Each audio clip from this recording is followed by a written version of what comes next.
Councillor Brown, would you like to stand up, please? This council meeting is being streamed live, recorded and published in accordance with council's live streaming in council meetings policy.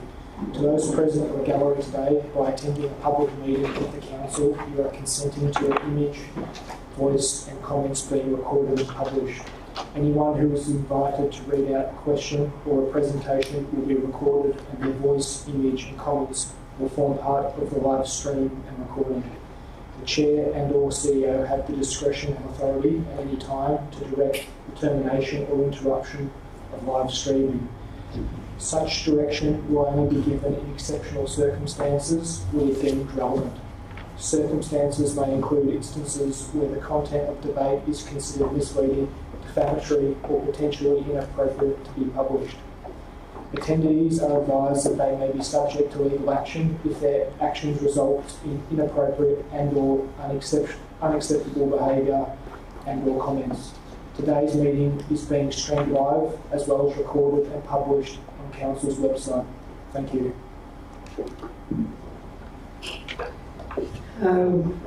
Please stand. Welcome everybody, and please can we make sure that all mobile phones are on silent, please.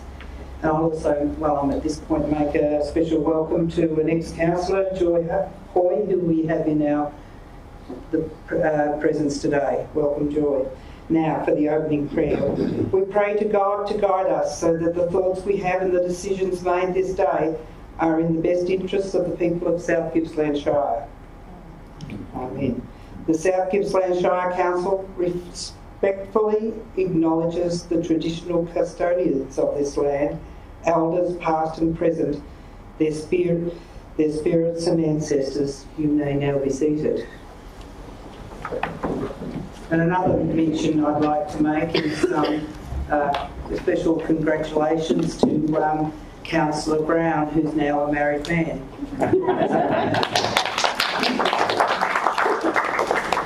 He'll kill me later, that's all right. There are no apologies. No, Madam Mayor, no apologies. I think right. All right. Do we have a mover to confirm the minutes of the previous meetings, please? Minutes, please. Mover is Councillor Keel. Councillor Gento, I think. Seconder, is there anyone against? All those in favour, please? Unanimous, Madam Mayor. Councillors, please advise if there are any conflicts of interest for the open agenda topics today. Conflict of interest for the agenda. Thank you, Madam Mayor. There are no conflicts of interest for the urgent. Councillor Rich's item 10.1. Thank you.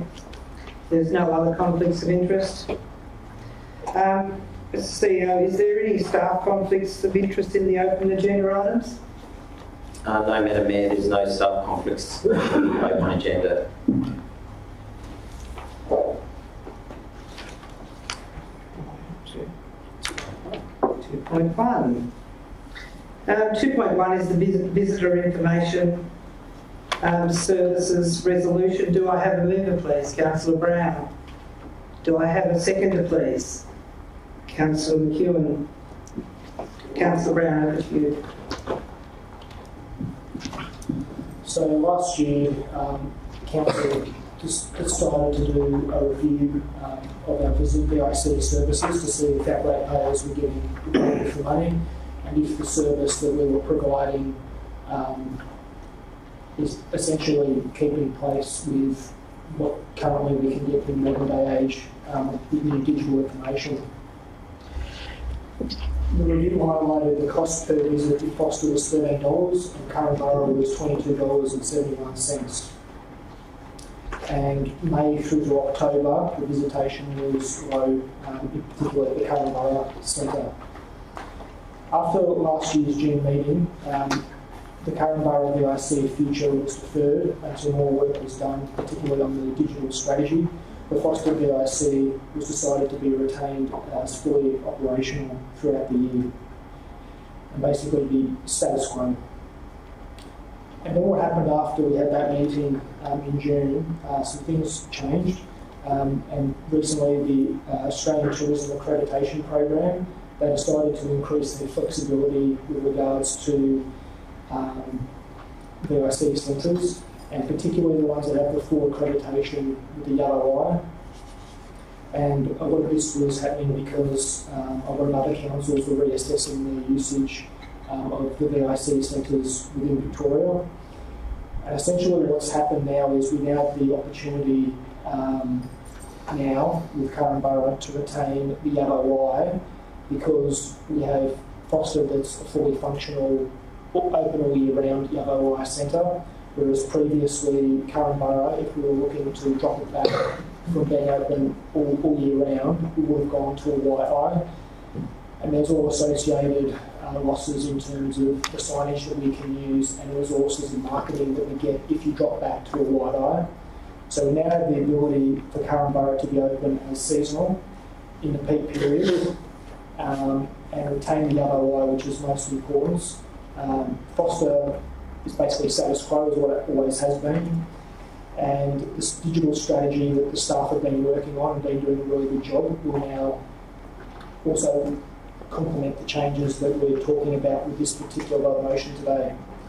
I'd also like to say that the proposed changes with Carramburra will save us about $100,000, which is very important, I think, to the bottom line of the Shire. And also I'd like to point out that the Carramburra Business Association have stated their full support for the changes to the Carramburra VIC being changed to seasonal. So they're very supportive of that, and I think that's very important.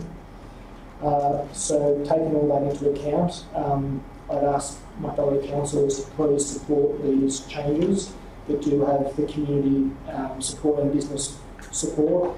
And I think this is a good step in showing that council is responsive to the changes that are happening all the time in this modern world that we're now living in, and making sure that our tourism services and information services are flexible to the changing times. Thank you. Councillor McKeown. Thank you, Councillor Brown. Thank you, Madam Mayor. I concur with my fellow councillors' comments. There's just a few things I would like to add. Change is inevitable. We don't remain the same. The world has changed fundamentally with digitalisation. We have now got a situation where over 70% of people who are visiting an area will have already gone online, gone to all the sorts of sites that tell them what feedback there is. They will have done their booking before they arrive. So therefore the role of the visitor information centres is evolving. This is a compromise that's being done, which I think makes sense. The critical issue here is that yes, we need to embrace the digital world through time, but there are two caveats to that. One is that we can't just suddenly ditch one way of doing things without having a proper transition strategy that will support people on the journey to change. But probably in another 20 years, and there was a vision done for the Visitor Information Centres for Victoria, they're saying in 20 years' time, VICs won't exist in the way they exist today. So as I said, change is inevitable, but we need a transition strategy for the digital process. That's going to take time. It's been worked on, and we're dealing with part of that today. The other thing that's really important is that what we do know about people who come to visit an area, they like the personal touch. And we've had a number of councillors, including Councillor Rich and Councillor Edwards, who suggested the Ambassador Program, and Councillor Rich talking on the Ambassador Program from Canada that exists.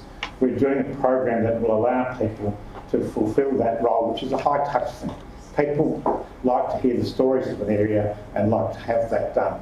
To me, this is a process of change, but change in a measured way, where we're actually allowing for transition to occur in a sensible manner. We're slowly setting up a digital alternative strategy that will improve but we're also looking at, through the ambassador program, maintaining that user-friendly person-to-person contact. So I commend the motion. Are there any speakers against?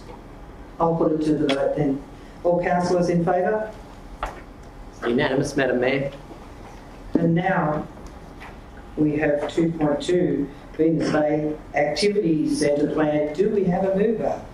Oh, Councillor Skinner. Do we have a seconder? Councillor Rich.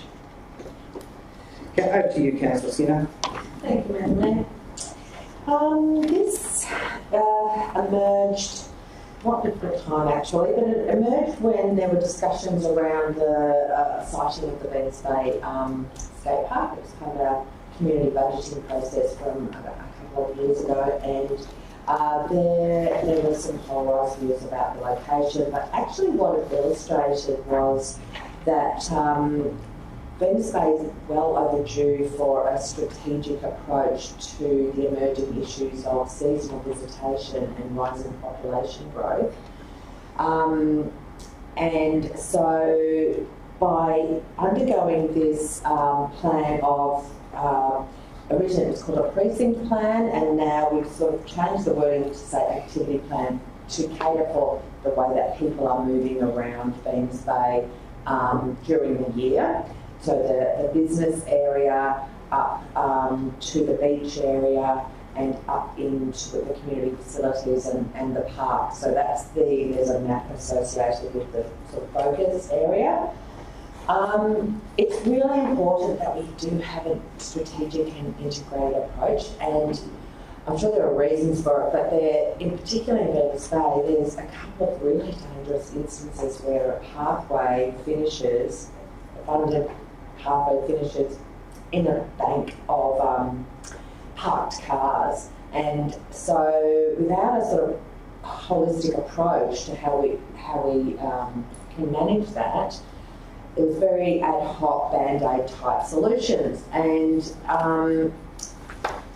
South Gippsland certainly seeing a whole lot more visitation. Venus Bay absolutely has become a very popular destination, certainly in the summer, but that season is really extending to 6 to 8 months now. House sales have gone through the roof. There's more people living, working, playing in Venus Bay. So it's a really good thing to do this planning. I do understand from the community's point of view there'll be a certain amount of frustration because the skate park will be delayed, but we're much better off choosing the best location in consultation with the community. So the activities are and the timelines are about the research, current research, population research, etc. Looking where the business precincts, looking where the facilities are, etc. A lot of that work's been done, so that's good desktop work from our strategic planning team. A whole suite of community engagement over October, November, possibly December, which is when we can capture most of our community members and visitors. So our visitors, our returning visitors, also have a say in this. Then obviously some work behind the scenes and coming back to council within 6 months or so for final adoption.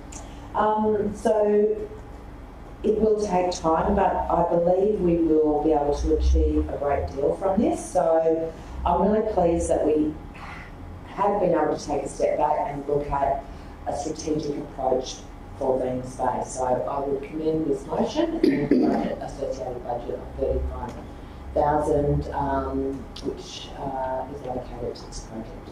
Thank you. Thank you, Councillor Skinner. Councillor, please. Thank you very much, Madam Mayor.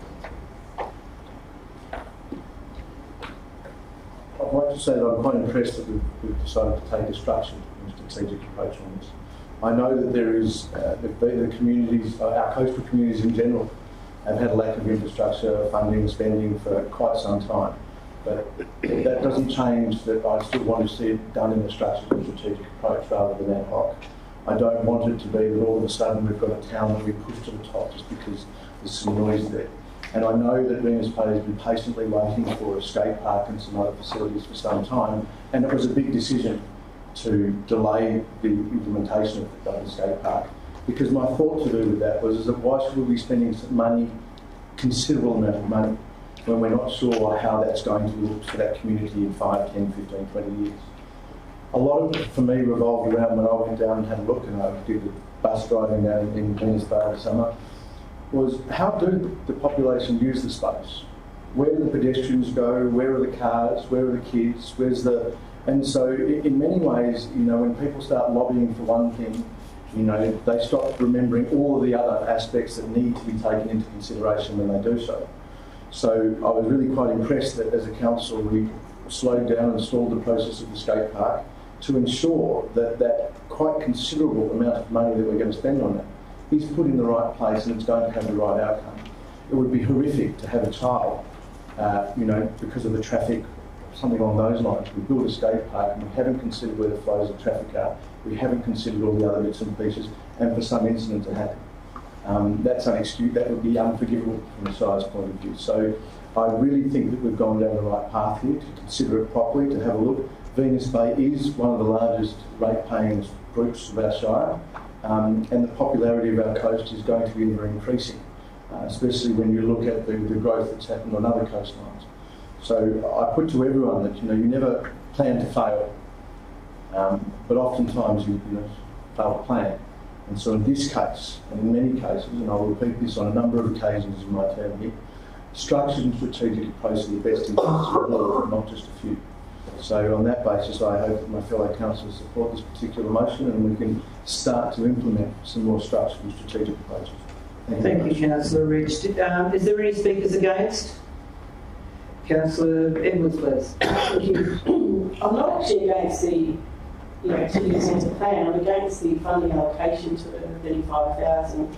The wording in the resources allocated to this is that the activity centre plan will be completed by the strategic planning team. So that's in addition. So those staff hours are in addition to the 35,000. So if we read that correctly, the project will require a budget of $35,000 to undertake any additional work required to inform the outcomes of the study. So we've already got in-house resources being used for it, whatever the costing is of that, which we don't have a defined amount of, and then on top of that, another 35,000. If this is being done in-house, I'm against the allocation of 35,000. So I will be voting against it for that reason, that I don't see these extra 35,000. Thank you, Councillor Edwards. Any other speakers? Councillor McEwen, please. Venus Bay, for at least 4 months of the year, maybe 6 months, more than 6 months of the year, is the third largest town. If you look at its little commercial precinct, it's minuscule. So this town, Venus Bay, is almost as large as Carrambara. Yet Carrambara would have 20 times the commercial space in there. We need to plan this in a way that means that we're not going to have costly expenses down the line because we failed to plan. Venus Bay is growing by 17 houses a year. What's also happening is that it's already speeding up the retirement of people into Venus Bay, into their second homes. So the population of Venus Bay could well be permanently heading towards 2,000 people in the next 5-10 years at the outset. So I think that this is a sensible, practical way. And may I clarify my understanding of the $35,000 is it's not an allocation that says we're going to spend. What it is an allocation that's there if necessary to spend, and I think that the Director of Planning talked to us about that today. We've got a number of planning projects which are being done internally and externally. This is an allocation that may not even be used, but it is there so that if there is some additional work that's required to be done by an outside consultant, it's there to spend, because we can't afford to hold this back. We need to actually deal with it so we can work out where the skateboard park goes. But more importantly, we actually have to plan for this to be a town in the end of between 2,000 and 5,000 people, because that's where it's heading. And if we don't grab this quickly, we're going to have problems. In Nyora, we did a commercial plan for it because we know Nyora is also going to grow eventually. But we've done the preparatory planning work. This is a necessity. This 35,000, even if it was all spent, is really an investment in not making costly mistakes. Thank you. Thank you. Any other speakers? Councillor Skinner. Just to clarify Councillor Edwards' question there about the funding, my understanding wasn't really you and our director did mention that part of that was for potential design costs, depending on what emerged from the first part of the research and data analysis, and potentially some allocation around the consultation periods. So that's my understanding of it, and that it wasn't that we have to spend it, that we're allocating it, so sensible planning. I just wanted to clarify about the skate park. That is one of the reasons this started, this process, but there were other more urgent issues around parking and pedestrian access that have been emerging over many years as Bairns Bay has become busier and busier. In our peak period of summer, we had 8,000 people on a tiny, fragile land spit with very limited facilities. Now, we do need to consult with all the stakeholders in this, because we don't want car parks everywhere that are empty for half of the year, but we also need to make sure that we have safe parking for creative solutions, as I like to say. And the previous precinct plans around have become very out of date now. So a whole range of new business owners need to be consulted with, new community members. So it's certainly time for taking that previous work on board and looking at what might emerge and what we might need in the future. And also acknowledging that Bairns Bay, along with our coastal towns, is emerging as one of our most popular visitor attractions in our shire. They bring people to our shire, they go further beyond, they go to Community and Fish Creek and Crom, etc. And they're investing in the area, and they're generally often coming to live. You know, people with holiday houses are now moving here. So I think in terms of what we'll achieve with the internal, I acknowledge that it will be internal resources. That's what we have our staff for, so that they can undertake these projects for us. Look at some of the costs of other things. This morning we've just allocated potentially $25,000 to a project. $35,000 this, I think, is a worthwhile spend. So up to $35,000 is a worthwhile spend. So I urge my fellow councillors to support this. Thank you. Thank you, Councillor Skinner. All those in favour of the recommendation? That's Councillor Skinner, Councillor Brown, Councillor Gento, Councillor McEwen, Councillor Brunt, Councillor Hill, Councillor Rich and Councillor Keel. All those against? Councillor Edwards. The motion is carried, Madam Mayor. Next item is 3.1, the community leadership and participation opportunities for Leongatha. Councillor Hill is the mover. Do we have a seconder, please? Councillor Rich?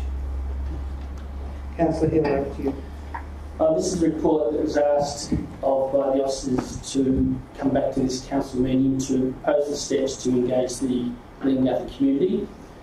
The first step is in June the officers will make up a list from research of the groups in the area. In July they will then communicate with all those groups, give them examples of similar groups such as the MCDI in Burby North, Coomera Roundtable in Coomera, other successful groups, and then invite comment from all those groups. There will then be an online forums established and physical forums established for dialogue and discussion. And at the end of that process, there will be a report back to Council in September of whether there's a desire in the community for such a group. If that group is desired by the community and it's accepted by Council, then it is proposed that from October onwards there will be a process of developing a Leongatha community plan for the future, which the officer's report suggests will take 6 to 8 months to be done properly. So that's the time frame laid out. Everyone can see it. Everyone who wants to be involved in this will be contacted or can become involved, and I hope my fellow councillors will support this. Councillor Reserved. Any speakers against? Councillor Edwards. Thank you, Madam Mayor. I commend Councillor Hill's desire to want to do something for Leongatha. However, it's been made very clear to me, and to obviously others around the table, that this is very much been driven as a top-down approach. It hasn't come from grassroots up. The Chamber of Commerce have made it very clear to me that their position and their discussions with the Rotary Club as well have been that if a councillor, they don't want to see any ratepayers money spent on this whatsoever, but if a councillor wants to run around and form a new group, they can go off and do as they will, but they don't want to be part of it. So we've got two key groups in Leongatha who've been offended that the way this process even came to the table in the first place. They've been offended by the comments that were made around it. And I just think that this is pushing again down onto our community rather than allowing them, rather than just getting out of the way and being supportive when they come to us and say this is how we'd like to be supportive. We're telling them this is how we'll support you, and it's a push down.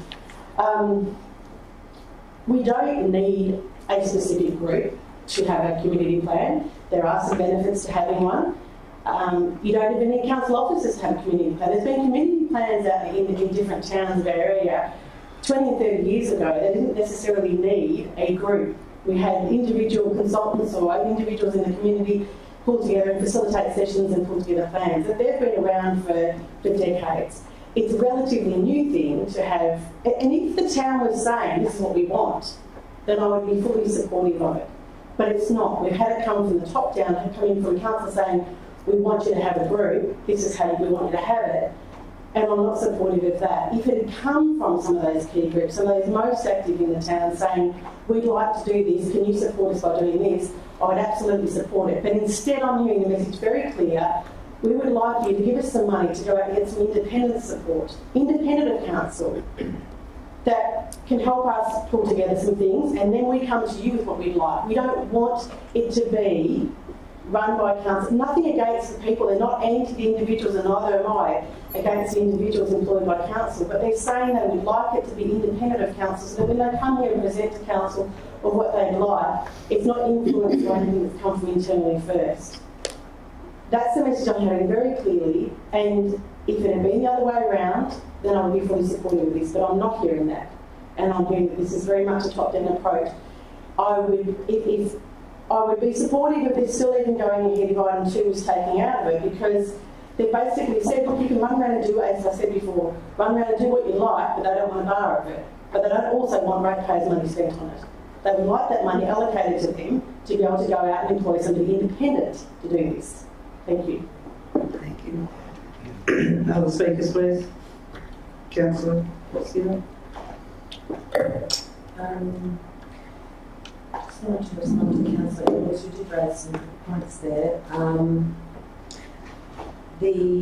So clearly saying that the community should lead the process, and that you have an undertaking from the Chamber of Commerce and Rotary that they are not actually being involved.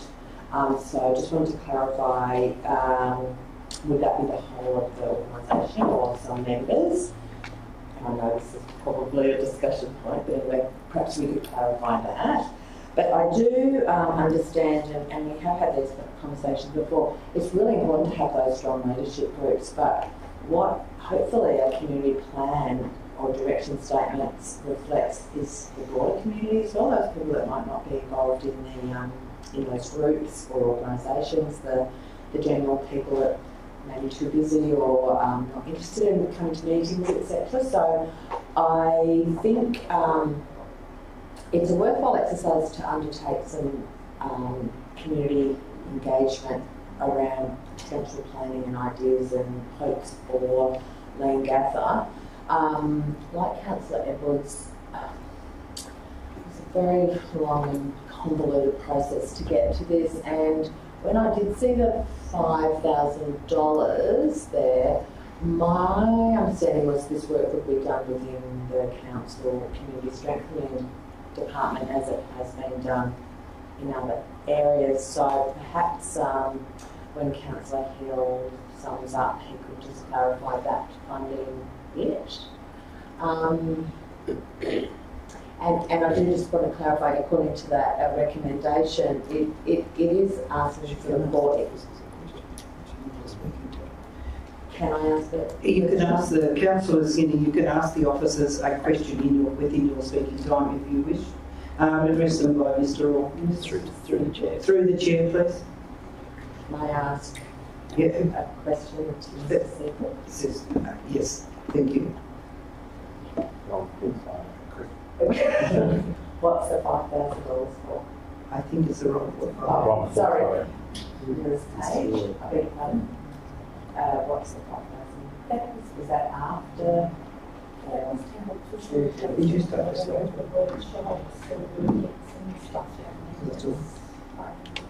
Could you speak into the mic, Councillor Skinner, so that's recorded, please? Sorry. Just to clarify, so that was before the report comes back. So it's to do the engagement. This microphone's not working, but essentially that's to do the engagement and facilitate the workshops, etc. Okay. My understanding is that is within the realm of the community strengthening team, so I'll just argue myself out of that point because I'm just allocated funds to do this way.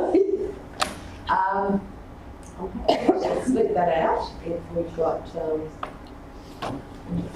Anyway, I think to just highlight that it is about seeing if there is interest from the broader community to establish some new structure to represent the community.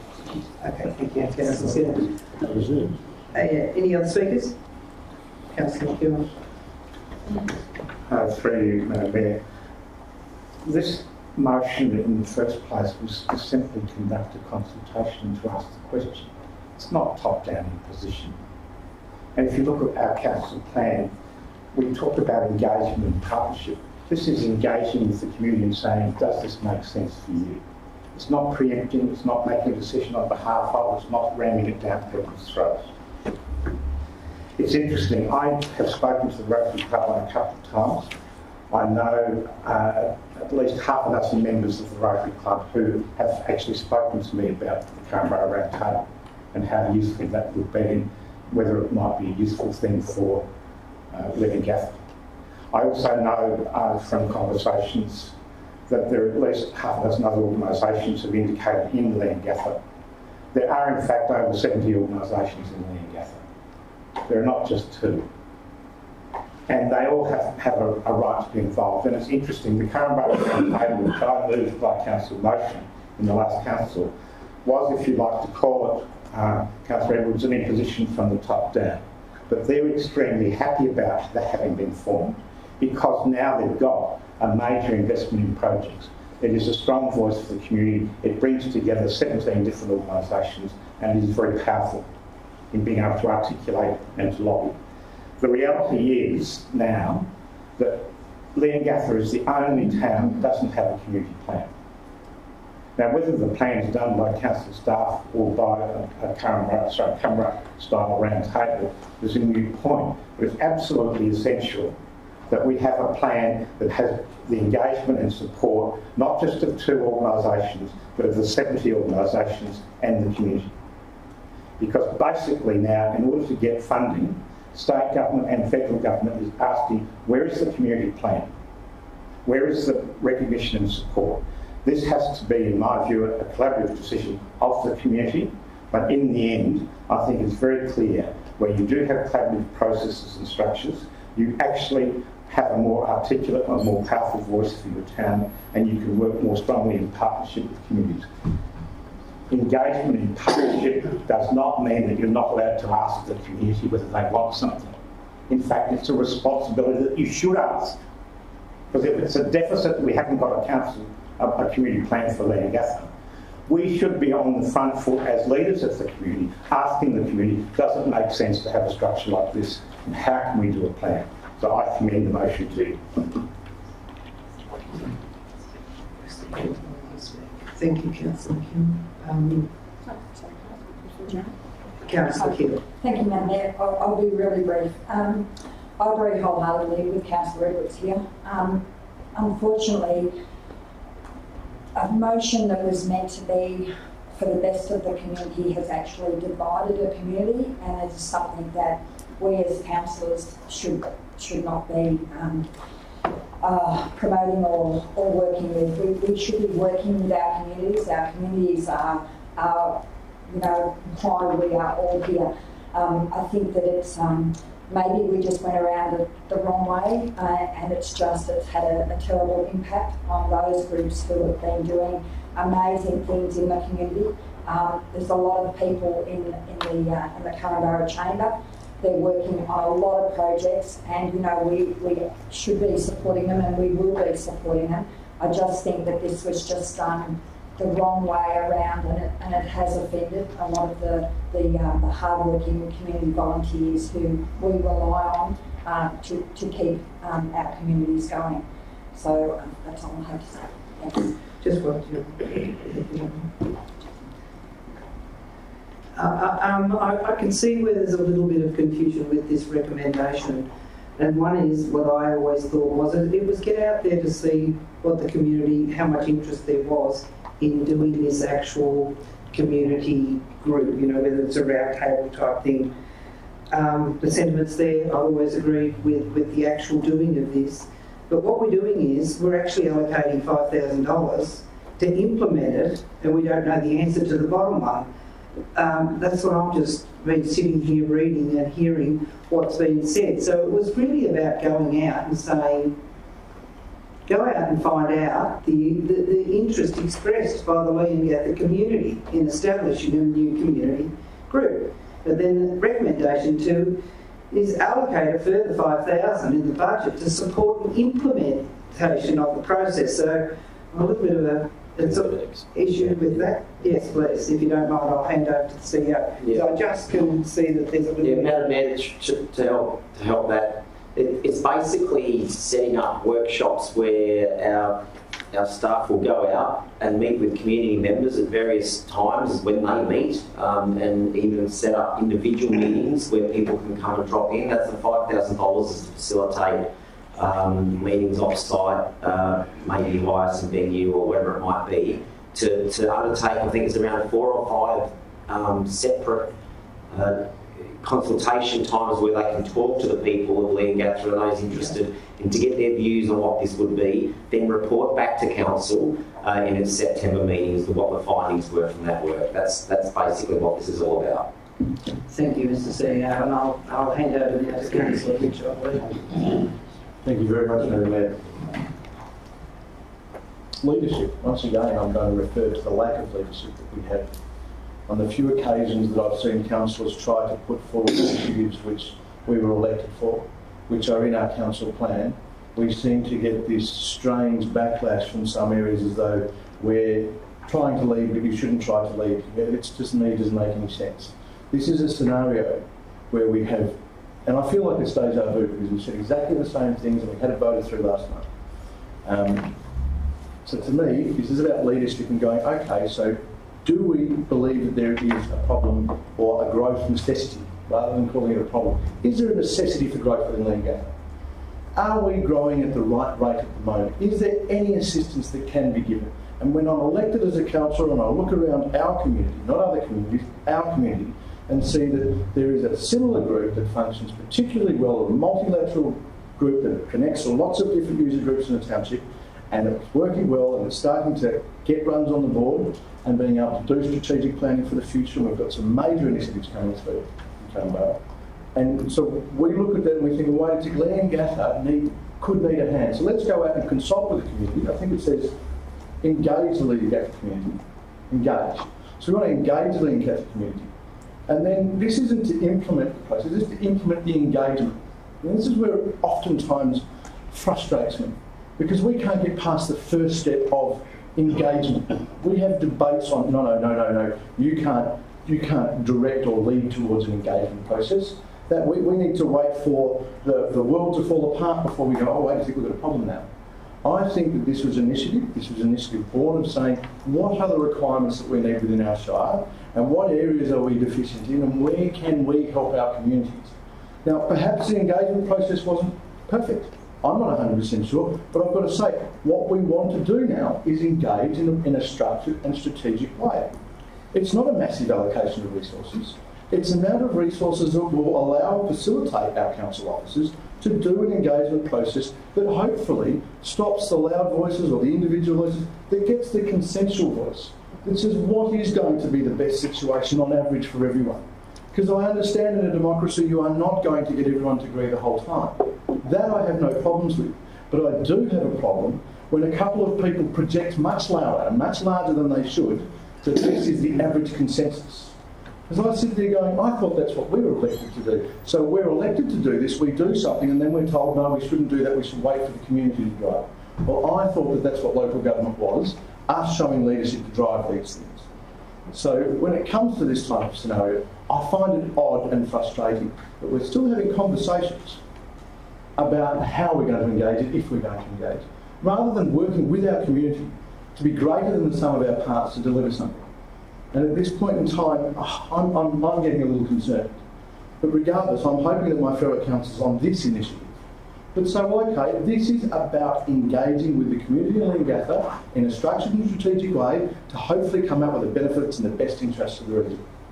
In particular Leongatha, which when I was growing up was the preeminent town in this region. And unfortunately, Wonthaggi seems to be growing at a much faster rate than we are. And I don't particularly like that idea. I think that Leongatha needs to retake its position in this region as a preeminent town. Now, that won't happen overnight. This will happen slowly with engagement, looking at our resources, looking at the industries that we have, looking at the youth, what they're interested in, looking at the economy, looking at the environment, starting to actually do some work that is proactive and productive, rather than the whatever else that seems to be happening with the frustration of processes. So I implore my fellow councillors to accept a $5,000 process to our budget and to engage with our Leongatha community. And hopefully in that engagement will come out that we would prefer for you to approach us in A, B, C, D rather than the way that you have. Okay, that could be an outcome. But at least let us start the process. So I implore my fellow councillors to vote for this. Thank you, Councillor Rich. Councillor Hill, please. Come to you. There seems to be a bit of confusion here about what this motion is about. This motion is about receiving the report from the officers about the proposed steps for a motion that was passed previously. It's not about whether we consider this consultation process again. It was approved already. It's a resolution of council. We are now asking for their method of going about the consultation process, and it's clearly defined. And I haven't heard anyone criticise any of those individual points except for Councillor Edwards. Now I'll address that point. She says the message she's getting from the community is against all this. Well, I'm not hearing that message from anyone in the community. I'm hearing from lots of different groups in the community, and they're all supportive of this and they're keen to be involved. There was one group early on that expressed dissatisfaction with this process. I've been to their meetings the last 3 months. Since this motion was approved at Council last month, I went to the meeting that the Chamber of Commerce had. There was no dissent about this motion just passed at Council. I don't know where Councillor Edwards is getting all her I'm speaking for the Chamber of Commerce comments from, because they have not passed any motion at their meetings in the last 2 months saying what she has just said. She has said they are against this.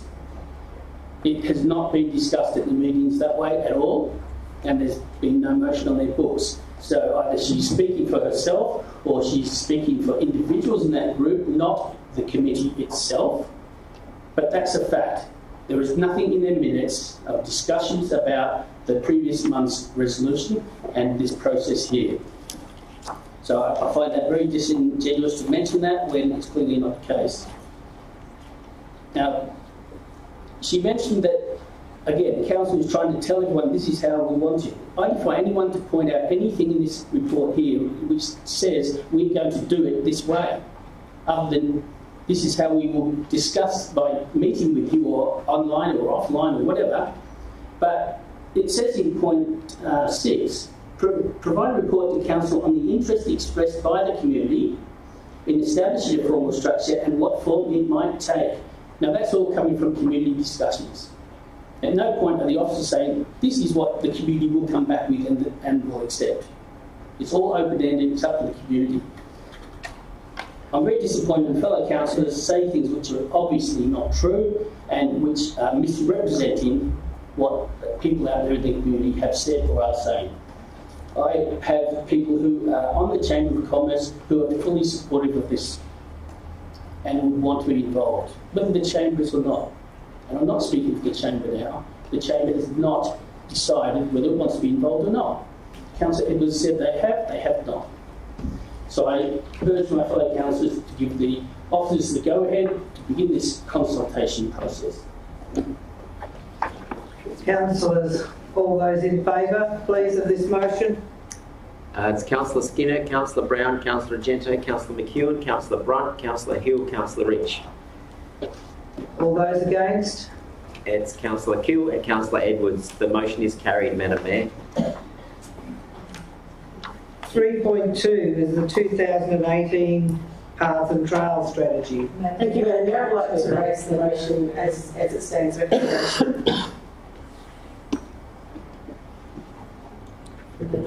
can't.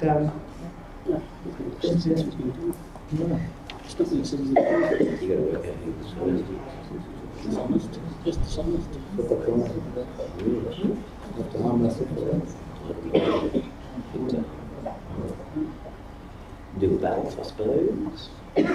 We do a ballot when we're not sure who moved first. This is a tie.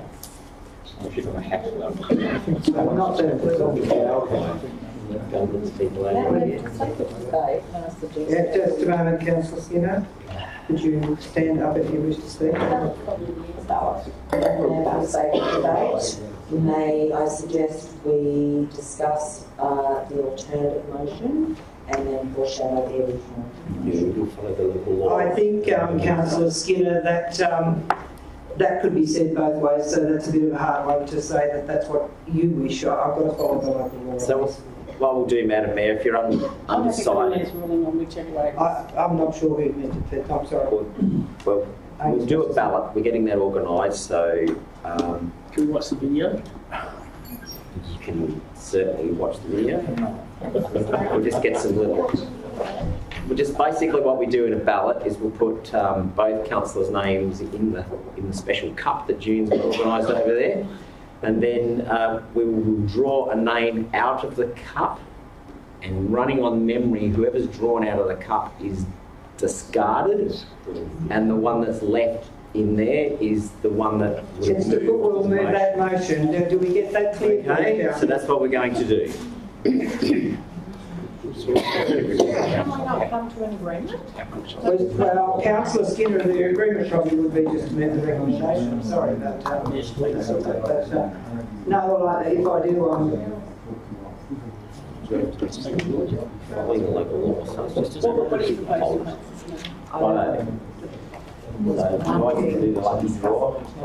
So whoever's drawn out of the magic cup is the one that's discarded. So Councillor Edwards has been drawn as discarded. So Councillor Skinner. Councillor Skinner's alternate motion will be going. So Councillor Skinner motion is deemed to be. I'm sorry, but I couldn't find another way to do that fairly. To all involved. There's an alternate motion being moved by Councillor Skinner, and Councillor Rich is going to second it. Now the alternate motion is, having considered all, there's the yellow writing, which I'd imagine is changing from the original. I'm sorry, I haven't seen this. Shall I read it? Yeah. I'm going to Councillor Skinner to introduce it. I'm moving an alternative motion, Madam Mayor. Alternative to the recommendation. Sorry, so it is the motion. It becomes the motion. It's really not an alternate. No. It's just, yes. You're moving this motion, so... That's it. This recommendation with the following additions, that the Waratah, that having considered all submissions received from the public, adopts the 2018 Paths Trails Strategy, attachment 3.2.1, including, this is the new part, A, the Waratah Way Path Trail in the project list, that the Waratah Way path is unfunded and needs further investigation by the community, and that there will be no compulsory acquisition of farmland for the project to give surety to property owners, that we provide all submitters with a copy of the adopted 2018 Paths and Trails Strategy and thank them for their contribution, and consider the allocation of funds towards the implementation of the recommendation in the 2018 Paths and Trails Strategy. I think that's in future budgets. Councillor Skinner is the mover, Councillor Hill is the seconder, please. Oh, Councillor Richard. Sorry about that. Over to you, Councillor Skinner, please. May I ask a procedural question, please? Should somebody foreshadow? I can do that. It's not up to you. Okay, thank you. Can I raise it now, Madam Mayor? Well, it hasn't been introduced yet. You can do that throughout the debate. Firstly, I'd like to commend the staff on the work that they've done to develop the Paths and Trails Strategy, a review from the 2010 document, so needs considerable amount of review. There was a desktop review done by a consultant that informed some of the work. There's obviously limitations in doing a review. You need to go out everywhere to get the information, so a desktop study has some merit. We did consider this Paths and Trails Strategy in our February meeting, and for the reason I will discuss shortly and a couple of others, we decided to defer this strategy so that we had time to consider a number of matters, and in particular the Waratah Way. So we have heard this morning there are polarised views about the Waratah Way Trail.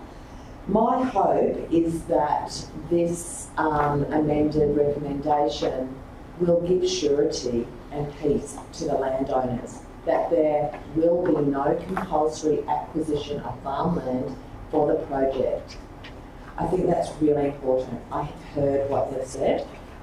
People have heard what they've said. In the previous council, there were some funds allocated to the project that was identified by the community as one of their priorities in their community planning process, community direction statement. Generated an Ethos NRM report in April 2016. I believe it was circulated somewhat. I believe the broader community only recently become aware of all the details of the report at a session held recently with the consultant who went through all the detailed findings. It was in response to a petition by the community that requested a shared trail, so bicycles, horses and pedestrians. So the consultant interpreted that brief that it needed to be a certain width and construction method, and that's what the report shows. I think there's learnings from that. It's obvious that that's incredibly expensive and incredibly damaging to the dune system. One of the options did look at private land ownership, and I'm hoping that that is now being taken off the table with this. We've invested that money in a preliminary study. I think everyone would agree that further study is required. Those options are not suitable, they're off the table. Now that the community's got an opportunity to look at those findings, they can then progress what I love to say is a creative solution. So having alignment with the community direction statement, which was developed some years ago in the community, the review facilitated by our community strengthening team, or assisted with our community strengthening team, and Mayla, we heard some information about that this morning. It has emerged that the Waratah Way pathway or wayfinding has been a favourite of the community. That doesn't mean that it's achievable, it means that it's on the wish list. So I think we owe it to the community to give them the opportunity to further investigate this. I understand not setting unrealistic expectations. That's why we've included the words unfunded and needs further investigation, along with, on our project list, many, many other projects that have got other issues that have yet to be sorted out and find a solution to. It may well be that over time, when the communities had an opportunity to investigate this, they may decide there's an alternate solution. They may decide it's just not meant to be. But should we take that away from them? We've just heard in the last two agenda items statements about letting the community lead the process and working with our community to let them self-define projects. We've just heard that. We've heard that around this table. We need to now do it.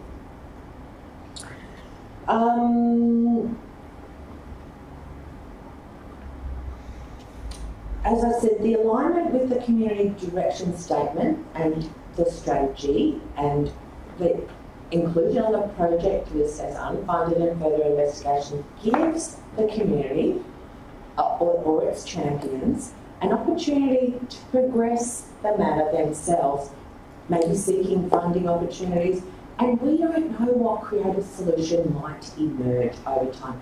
I'm sure this is a long-term investigative process, but it's referenced in other projects in our project. Time, Councillor.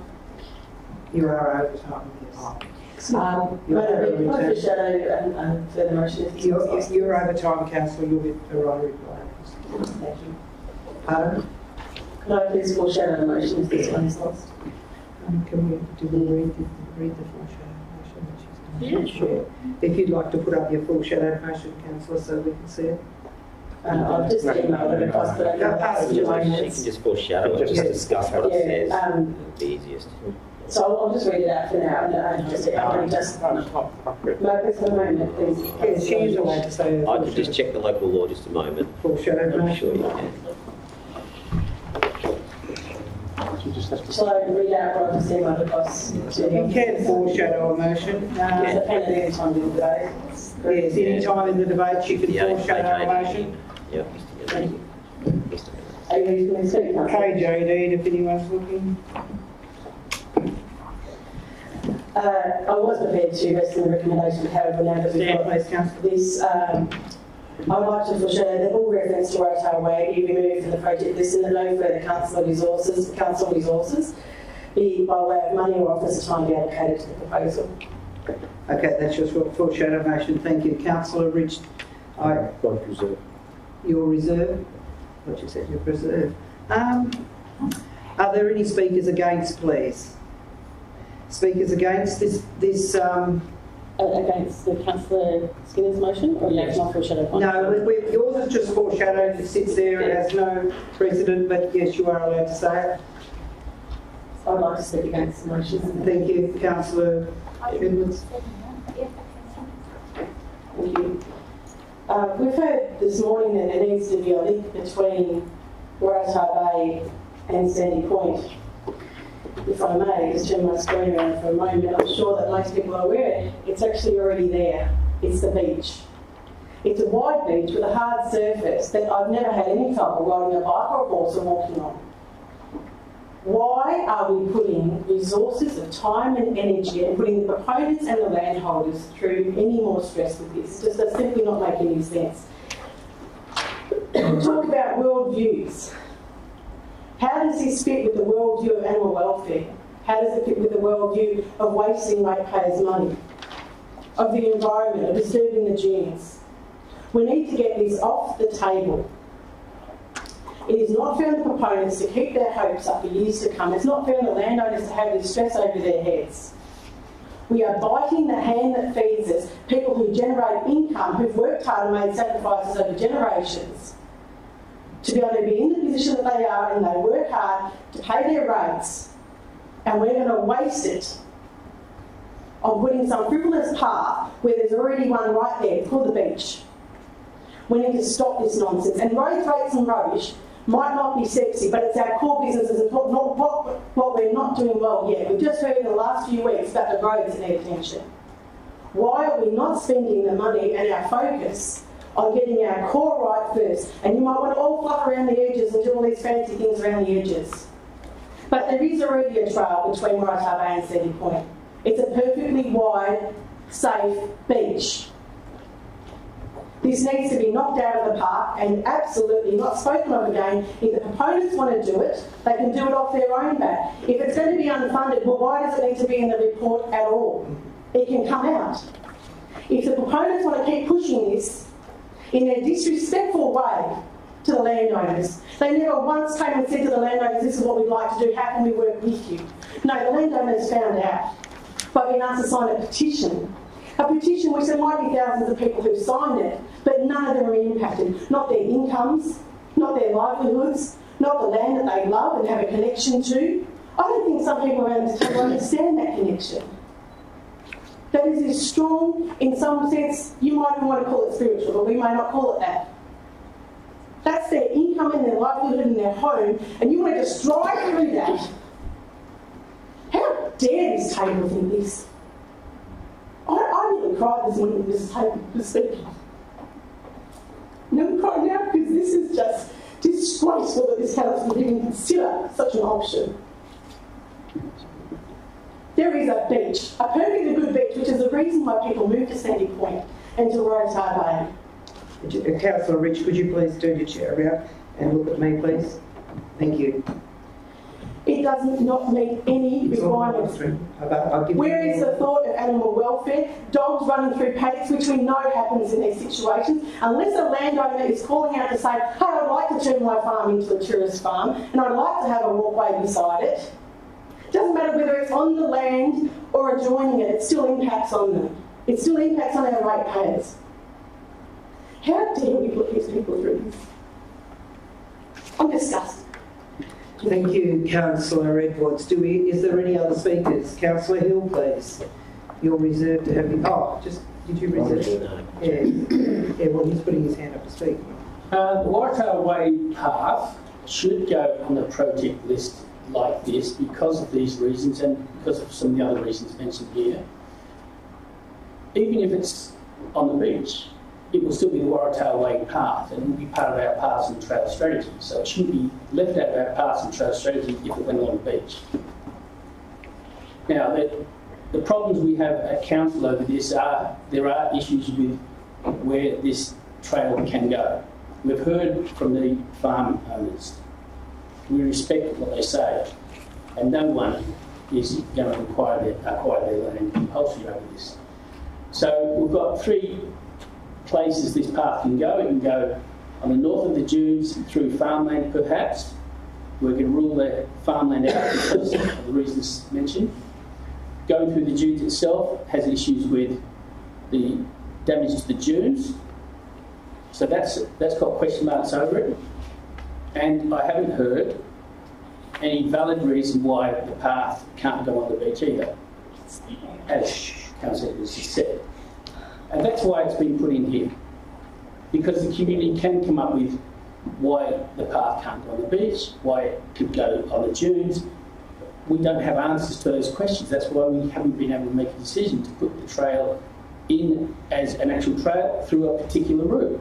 We don't know where it could go at the moment, but we don't want to rule it out because we believe the trail is important. Even if it ends up on the beach, or if it ends up going somewhere else, it's important to have it in the path and trail strategy. Any speakers? Any other speakers? Councillor Brown, please. I'll be voting against this alternative motion.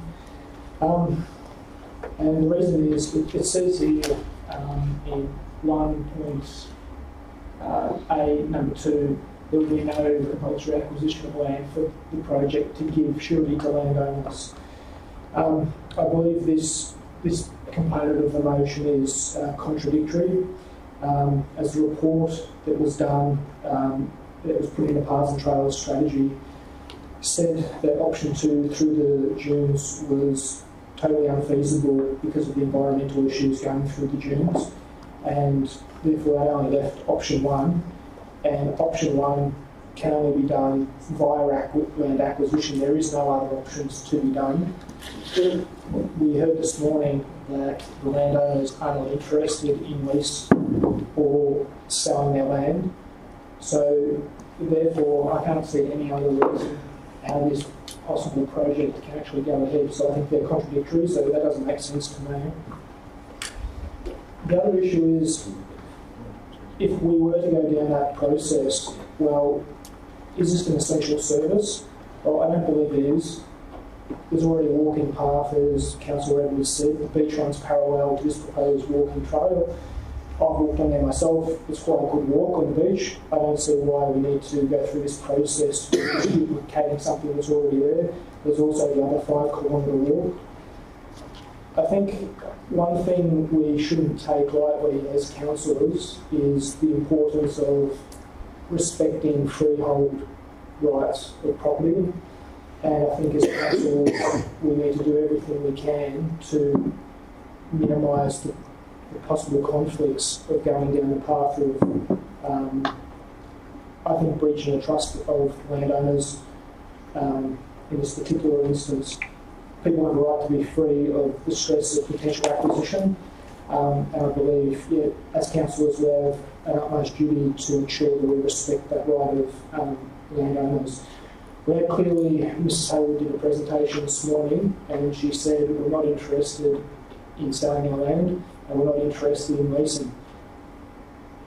I don't know of any other solutions that can be done, but as far as I'm concerned, that pretty much, in terms of this path of where it's going to go, that basically shuts the whole project down. It can't go ahead. So I just think it's that simple. So I'll be voting against it because I think that there is contradictory to essentially what needs to be done to get this project through. It does need to have acquisition for it to go through. So I'll be voting against it. Thank you. Councillor Argento. Yeah, thank you. Councillors, it is a bit disappointing that we've taken all this time for this particular path, but there's plenty of other paths within the strategy that we should also be highlighting as well. But we are here nevertheless, and we need to speak about the topic that's before us. My first thoughts, and I assisted Councillor Skinner with the alternative there in regards to giving a surety to the property owners about a compulsory acquisition. Councillor Hill spoke very well that in fact, what if it was Waratah Way in the Paths and Trails strategy on the beach? It would then enable it to be advertised across the state for a great walking trail along the beach to Sandy Point. It gives other avenues. We're not just talking about construction.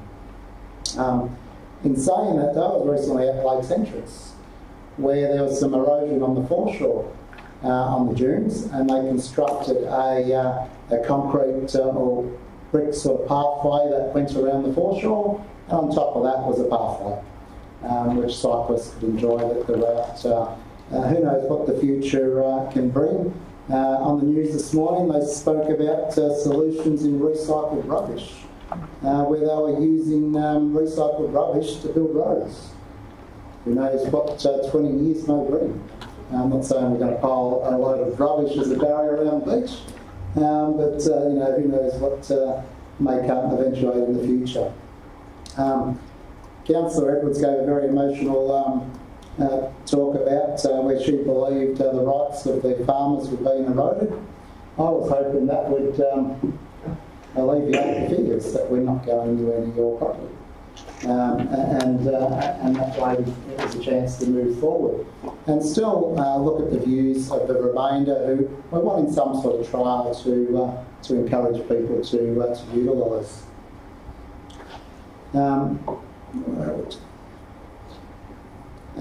In saying that too, just remember, council doesn't have the jurisdiction on the beach.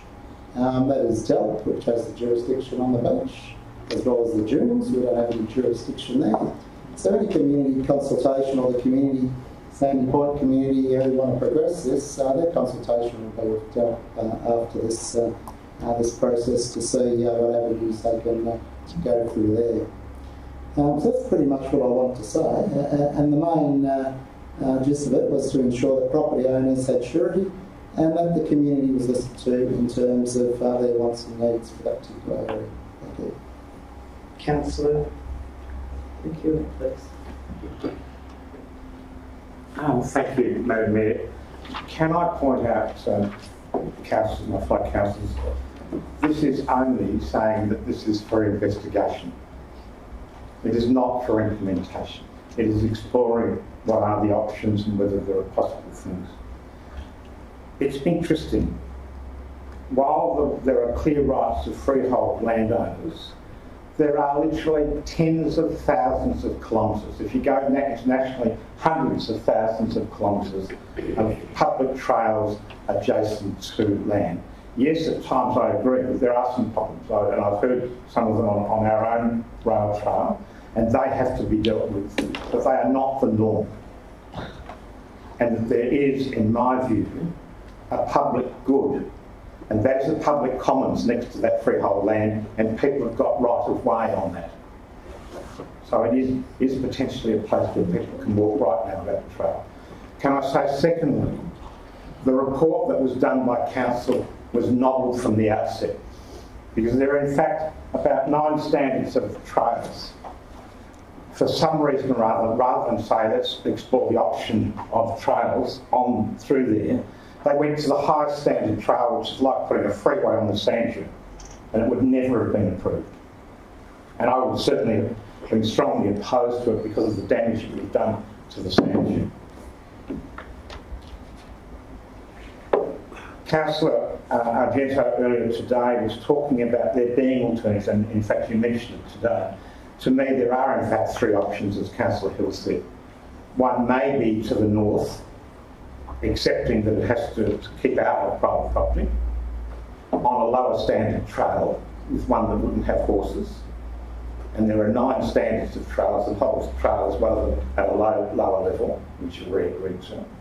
It could well be on the south, on the southern side, using the construction methodology that Councillor Argento said. Or it could well indeed be on the beach. But I lived for a year down at Waratah North, or we had a house in town and Zoom down there as well. The reality is that the beach is not really usable all of the year. If you've got an extremely high tide, or if you've got a big swirl or a big storm coming in from the coastal side, it is almost impossible to walk down there. And I used to go down there probably every second day down there. And yes, most of the time you can use it, but it is that the beach is not an all year round, and it's not recognised as a trail.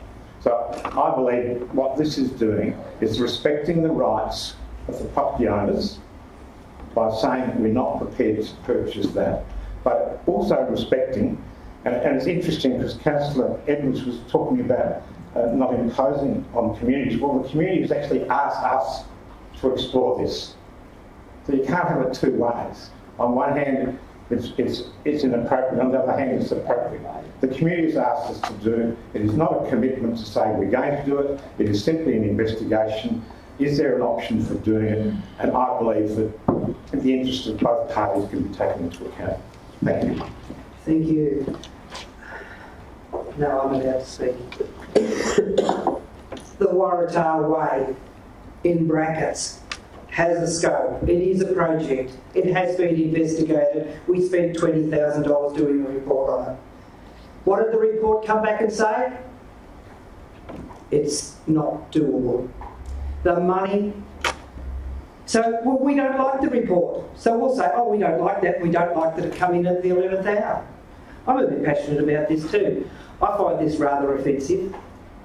And as for the we won't compulsorily acquire, you tell me what government would support taking off farmland to publicly acquire, to put a path through. Don't scare me with that nonsense, because it's not going to happen.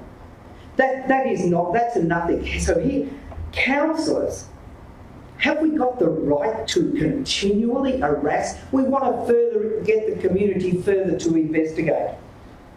To harass our ratepayers? Are they not members of the community? Are they not members? Of course they're members, and they're ratepayers that pay their... Because they're just a few, well, we'll ignore them and say, oh, the community. Who is the community? Is it our ratepayers? Who owns the dunes? I'm very confused about the path going through on the north of the dunes. I thought that was where the property was. I'm a little bit confused on that. There's a scope on this project. You are confusing the project. The beach is the beach. Yes, you can walk on that. It's a community plan. It's not a council, an adopted council plan. It's a community wish. I find this is a little bit of a... The recommendation, really messy. Did you hear, councillors, but did you not understand? They said no. The property owners said no. They don't want to be harassed till their grave. They do not. I don't think we have the right to harass an owner of property. And we're going to keep going in with investigations. Investigations, as I said, this project has a scope. This isn't an essential service. There's no such thing as acquisition on this private land. And council, what are they going to do? Pay these people $1 million? Really? Community members, when do we listen to them? Are we listening to these, or are we listening to one? So, look, I really find this rather offensive to the community, and I'm sure...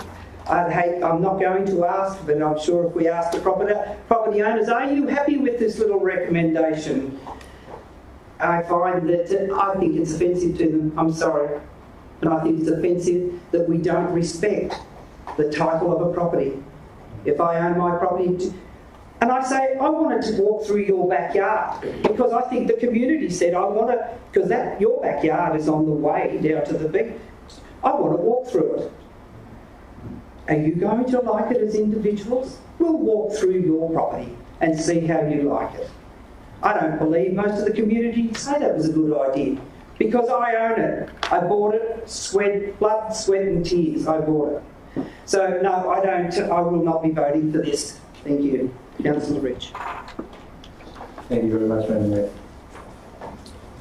I'm a little surprised, but I think that this whole process has been quite revealing of the current state of our council and the way that things operate. I went down to a community meeting regarding this. Excuse me, Councillor Everett, point of order. Yes, what's your point of order? That I've been what's your point of order stated, please?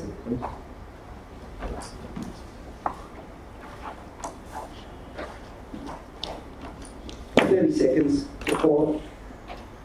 To make us speaking times. I've got to refer to you, Councillor, Madam Mayor. I don't think we're supposed to be interrupted during our speech, though. I asked you, did you have a point? I'm referring to you. Would you know that point? Pardon? I'm asking you for your assistance. No, it's you to state it, Councillor. I'm sorry. Do you want to move on? Councillor Rich for making comment during his talk. Thank you. Right, move on, please, councillors. Let's go back to the point that I was trying to make, is this particular process is revealing of the current state of this council. There is make no mistake about that. I went down to a community meeting, and at this community meeting there was a presentation of a study. And I listened to the study. It was an environmental study looking at putting a Waratah Way trail between Sandy Point and Waratah. Now, the thing that to me immediately started to feel a bit strange was, what was the scope and brief? And unfortunately, Councillor Brown, clearly you have not read this particular report. Councillor, I don't believe that you can make those. Well, because he said that there's only two options, and this was the point that I'm trying to make, Madam Mayor, is that the scope, the investigation was only to put in a 2.5 metre wide walking trail, shared trail, which has horses, bike riding and pedestrians through the centre of a sand dune, and this environmental auditor told me there was no way this was ever going to proceed. He could have told you that without spending a cent, but no, we spent $20,000 preparing a report that was destined to fail, full stop. And you can go to that environmental engineer and you can ask him, do you believe under any circumstances this report that you have undertaken is going to actually happen? And he will say no. And that is what he told us at that meeting. So let's have a look at what the options are. This was an option to put a 2.5 metre, of course that's not going to happen. But what I asked the community when I was there, I said, look, if let's say that the cost benefit of that wouldn't allow for that type of trail, would you accept bike riding and pedestrians? They said yes, and if that wouldn't allow bike riding and pedestrians, would you just look for a solution to do with pedestrians? Yes. So to me, the scope was wrong from the start. And so is this conversation in a way, because it has got nothing to, I don't wish to impose on anyone's farm. No one's asking to walk through someone's backyard. We've actually specified in this particular, and we've done that to try and appease the white noise, which is not part of the process. The white noise that sits there going, if I make enough noise over here about something that's irrelevant, hopefully you'll move the whole thing off the table. And that is not a way that we should be driving our community. It is not leadership. We have a community, we have a strategy, a path strategy, that's wanting to have vision, to have people to have health, education. We want the children to be engaged. We want tourism. We want business. Agriculture and tourism are not two separate industries. They actually work quite well together. I've been fortunate enough to live in many countries around the world, and this is one of the strengths of many of them. They have walking trails that go past, which means that when people come and visit our beautiful region, they'll go for a walk, and they'll sit there and they'll think wonderful, and then they'll see produce from our region, and then they go and buy it back in their city. So that gives our farmers a benefit. Now, I've got to say, I've got walking trails next to our farm. We've also got roads. We've got lots of things. None of these things create a biosecurity risk anywhere close to what agriculture can supply. We have got issues to do with drench resistance. We have got issues to do with different vaccinations. These things make a massive difference in our community to do with agriculture. Having a footpath next to a farm is a massive threat to our agricultural industry. Really? Do you really believe that that has been a proven case around the world? Because I must tell you, you show me the evidence and I'll consider it. But so far, I have not seen that. And this is where it concerns me. This particular resource, this investigation, was set up to fail from the start. And that is a waste of ratepayers' money. And that is what concerns me. And what that does is it starts to divide our community. And that's what concerns me the most. It divides the community because instead of having the conversation about, which is the right change, because we know change is coming, what it does is it says change or no change at all. And that is the wrong conversation. It's about what is the right change and what is not the right change. What is the change that we would like to approach and what is not. And that is a mature conversation that should be able to have without masses of emotion. That we all have a position. It's a democracy. So, in answer to Madam Councillor, please. Could I please ask for an extension? I think there's been enough talk on it. Is that a vote? Yeah, fine. I think there's been enough. I'll second the extension. All those in favour? Councillor Skinner, Councillor McEwen, Councillor Hill, Councillor Rich. All those against. Councillor Gento. Hi there, Councillor Gento. Right, thank you very much. Motion is carried. 3 minutes. And the extension time was for? The maximum. 3 minutes. Very good. Thank you very much, Madam Mayor, for that, councillors. Once again, I would rather have a mature debate about these issues. Everyone does deserve a voice. Everyone does deserve a say. And we should be able to put the information on the table in a mature way, go, what are the strengths, weaknesses, opportunities, threats? Is there a way that we can democratically be able to get the best solution in the best interest of the overall region? We already know that not everyone's always going to agree on everything, but that's the whole idea of democracy. We don't have a benign dictatorship, hopefully. We do have a scenario where everyone's voice is as important as everyone else's. And so not one ratepayer is not worth 20, and 20 is not worth 1. A ratepayer is a ratepayer, a community is a community. If we have a public road, if we have a public access, and that is going to benefit 500 people and 3 people don't love it, if that's the democracy, if that's the way we vote, fine, that's what it is. Now, I don't want to take any assurity away from farmers. In fact, I'm a farmer myself. I want to ensure the growth of our farming economy. But I don't actually see that word NIMBY, which is what I learnt when I was looking at the wind farm situation, which is not in my backyard. And that's what concerns me. So the 3 people that are next to it don't like it, but it's all right if you put a walking trail over there. Well, that's not how the world works. You either either have a democracy that says, look, these are the values that we have, and these are the things with which we wish to forward with our community, or you don't. Now, in this case, I simply going, I agree with Councillor John, I agree with Councillor Skinner. We don't know what the outcome is. In fact, by law, we're not restrictively supposed to know what the outcome is.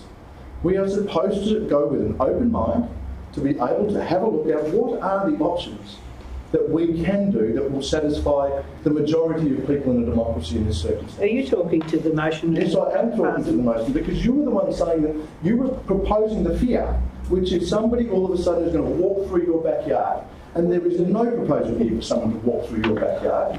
You're allowed to walk on the back fence. No one's allowed to stop you from walking on public land, but you certainly, no one's proposing anywhere here that we are going to take away the rights of any individual farmer at any stage. But public land is public land, and we need to be able to have a mature conversation about the best use of that in the best interest of our community. Thank you very much. Thank you. I've got 5. I'll try and be brief. I would agree with Councillor Gento. It is a shame that we have a whole body of projects that we have not been able to discuss. So I'll be brief in my response to a couple of things. Councillor Brown said he thought there was only 2 options, and the truth is that there were only 2 options identified in that preliminary study, which was in response to a petition from the community. If we could go back a step, I do see there were some missing pieces there. We have heard from some of the landowners that they felt excluded or not invited or informed of that process, and certainly that's not good. But following any discussion about it and before scoping that report and spending that tax money on the report, perhaps there could have been some more back and forth communication.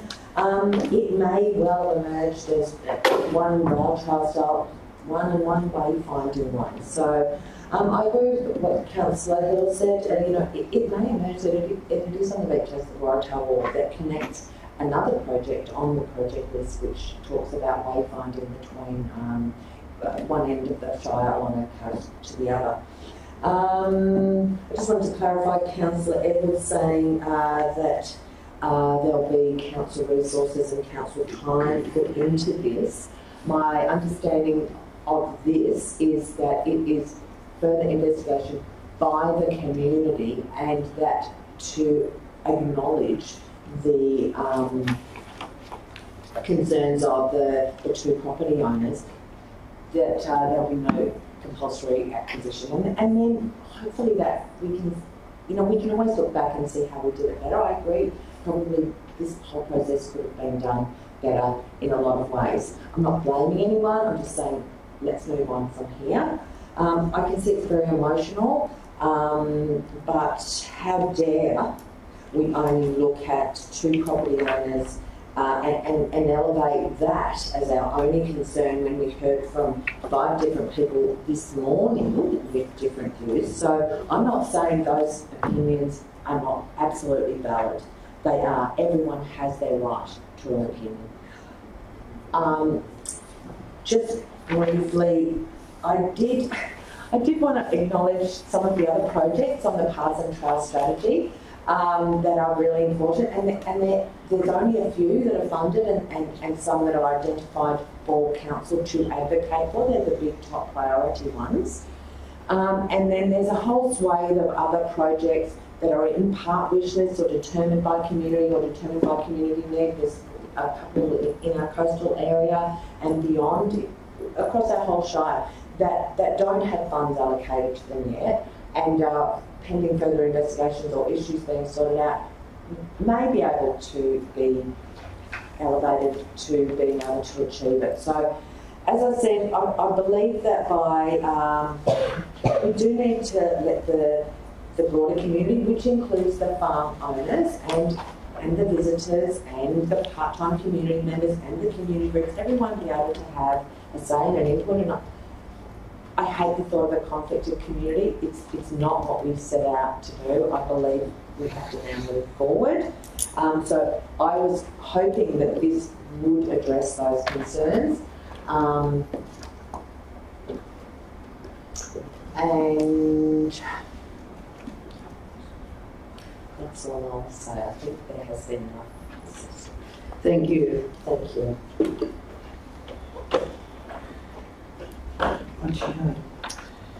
All those in favour? Councillor Skinner, Councillor Argento, Councillor McEwen, Councillor Hill and Councillor Rich. All those against? Councillor Brown, Councillor Brunt, Councillor Q and Councillor Edwards. The motion is carried, Madam Mayor. 3.3, next item. Is that not item? Yeah. Yeah, 3.3 is the Disability Action Plan. I'll move that. I'll be the mover. Can I have a seconder, please? Yeah, good luck with that, Councillor.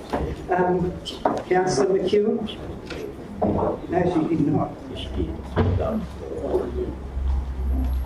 We've got, hang on, I'm just waiting until they start filling in.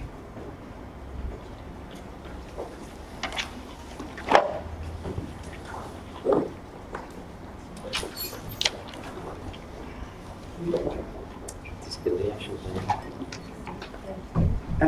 Yeah, we've got to go down. Mover was Councillor Brunt. Seconder, Councillor McEwen, please.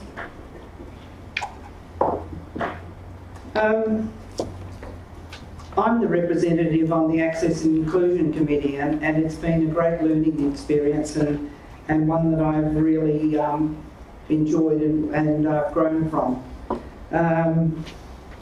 This disability action plan is needed so that we have inclusion, that when we go forward and we're planning projects, infrastructure across the Shire, that it is catered for, that we do think about the disabled people in this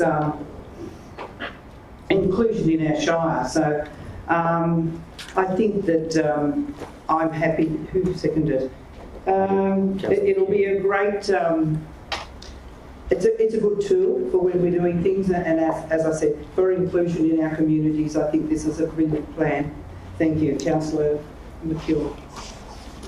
Very briefly, Madam Mayor, Council has, I think, an enviable record of working very effectively with the disabled community. I actually understand now from reading this document last night that I'm actually included in it with a bad knee and a parking permit. But there's a range of practical things that Council has done, and I wasn't aware, but there's a companion card.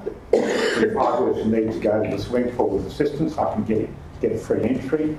I didn't realise that we've got mobility matting that to help people get across surfaces if they can't, that we've got mobility things to get people to have access to the beach. I am very impressed with the work that's gone in, and I commend our mayor's work on the committee and what's come out in terms of the quality of that plan. It is addressing a need. It is now 5% of our community, but with the ageing of our community, it's going to be moving up towards 10%. So this is a really important thing, and people need to be treated with dignity. People need to have proper access and inclusion. The plan is comprehensive. It goes through in a number of ways of saying how we can meet those things, and I commend it to my fellow councillors. Are there any, thank you Councillor McEwen, are there any speakers against? I'll put it to the vote, please, councillors, that we accept this. It's unanimous, Madam Mayor. Thank you. We now have the Sport and Rec Grants application, one for the Tura Pool Stage 2 upgrade, Moving North activity play area in the Venus Bay Skate Park, and the Land Gather Recreation Reserve Precinct Plan. So do I have a mover?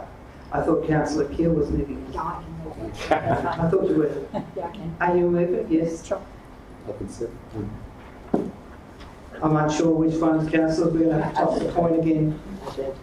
Councillor Argento is the seconder.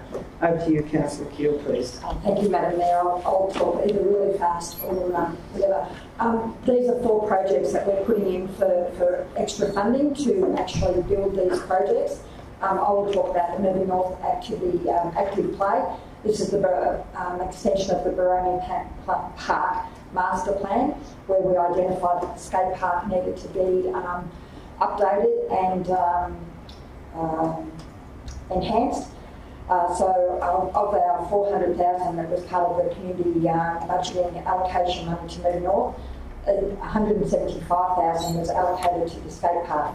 Now we're going to use that 175,000 to leverage extra funding through Sport and Rec Victoria to try and get enough money to build the park to probably more than double the size that it currently is, and upgrade the skate facilities at Move North. While I'm here, I'll also talk about the Leongatha Rec Reserve master plan as well. The Leongatha Rec Reserve are growing, and it's obviously time that they upgraded their master plan with the new allocation of funds for the Leongatha Football Netball Club for the netball courts, and the current application in for the Leongatha and District Netball Association. It probably is time that the Rec Reserve had the master plan upgraded, so we're actually putting in for funding for that project as well. Thank you. Thank you. Councillor Winter. Yeah, thank you, Madam Mayor. I'll speak about the tourist swimming pool, an upgrade project of 250,000 under the small aquatic projects category. These grants come around, fairly regularly, and it's important for us as council to endorse projects and get ourselves on those lists in order to enhance the facilities that we have within our shire. As you know, the Tura pool, outdoor pool, receives a large amount of people who utilise it, including schools from outside our shire as well. So it's a well-used pool that probably is deserving of such an upgrade, as do the other initiatives that are on the list as well. So yeah, I hope councils will endorse these applications so we can secure some extra funding. Thank you. Any speakers against? Any other speakers? Councillor Skinner. Only briefly, Madam Mayor. I think we're all exhausted after that last time. Just to mention the Venus Bay one, which we referred to before in the activities plan. The community participatory budgeting process for now, maybe 2 years ago now, I think we learned a lot from that process. So in Venus Bay, there was $125,000 determined by the community to allocate toward the skate park facility. And we've seen some movement in location, etc. about that. But really one of the great things about that is we can leverage that funds against this opportunity to get something that would be a little more bigger and better, I suppose. And that's the same with the Move North one too. Those funds, the leverage funds come from the community budgeting process. So even though once again it may mean a delay in terms of the construction of the skate park, hopefully by then all of the ducks will be in a row and we'll get a great project. But I would like to commend our grants officer on her, Penny Ellicott, on her tireless attention to these grant opportunities, and she does an enormous amount of work to work out which projects are likely to be funded. She doesn't generally encourage or put up projects that are unlikely. So obviously there's no guarantee with these funds, but hopefully these are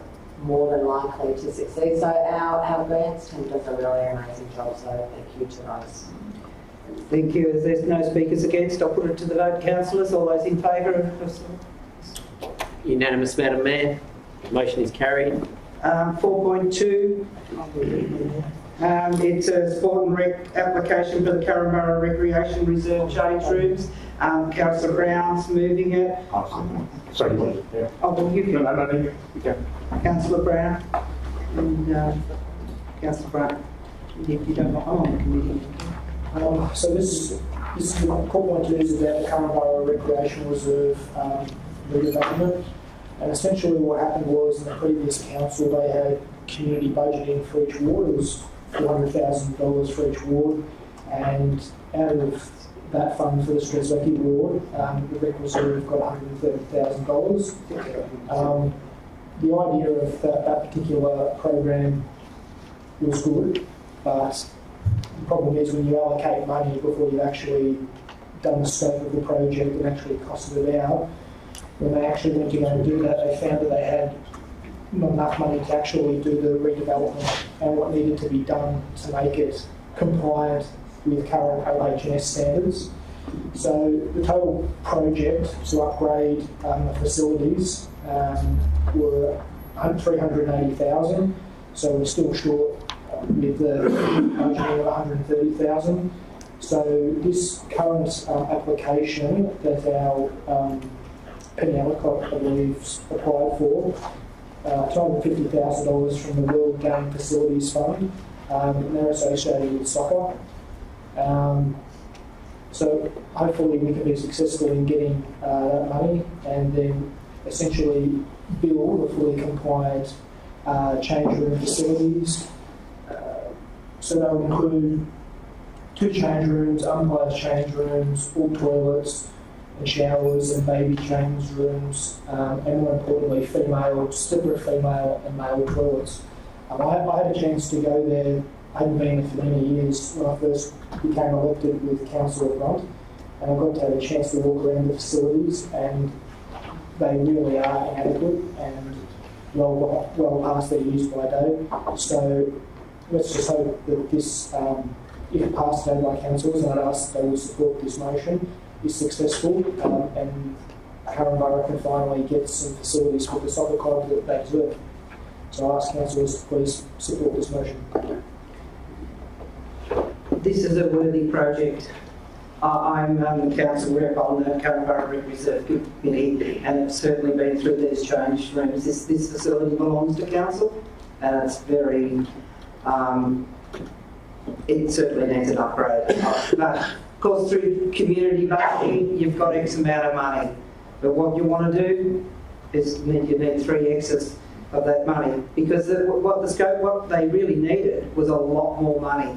And they've gone through, they've drawn many plans, they've tried to get it, that they could get it through the women's participation in sport, and finally this grant come available. This money became available and an opportunity to apply for, and I'm really pleased they can go back to their original plans. The scope was far bigger than what they had budgeted for in the first place, and it looked pretty sad.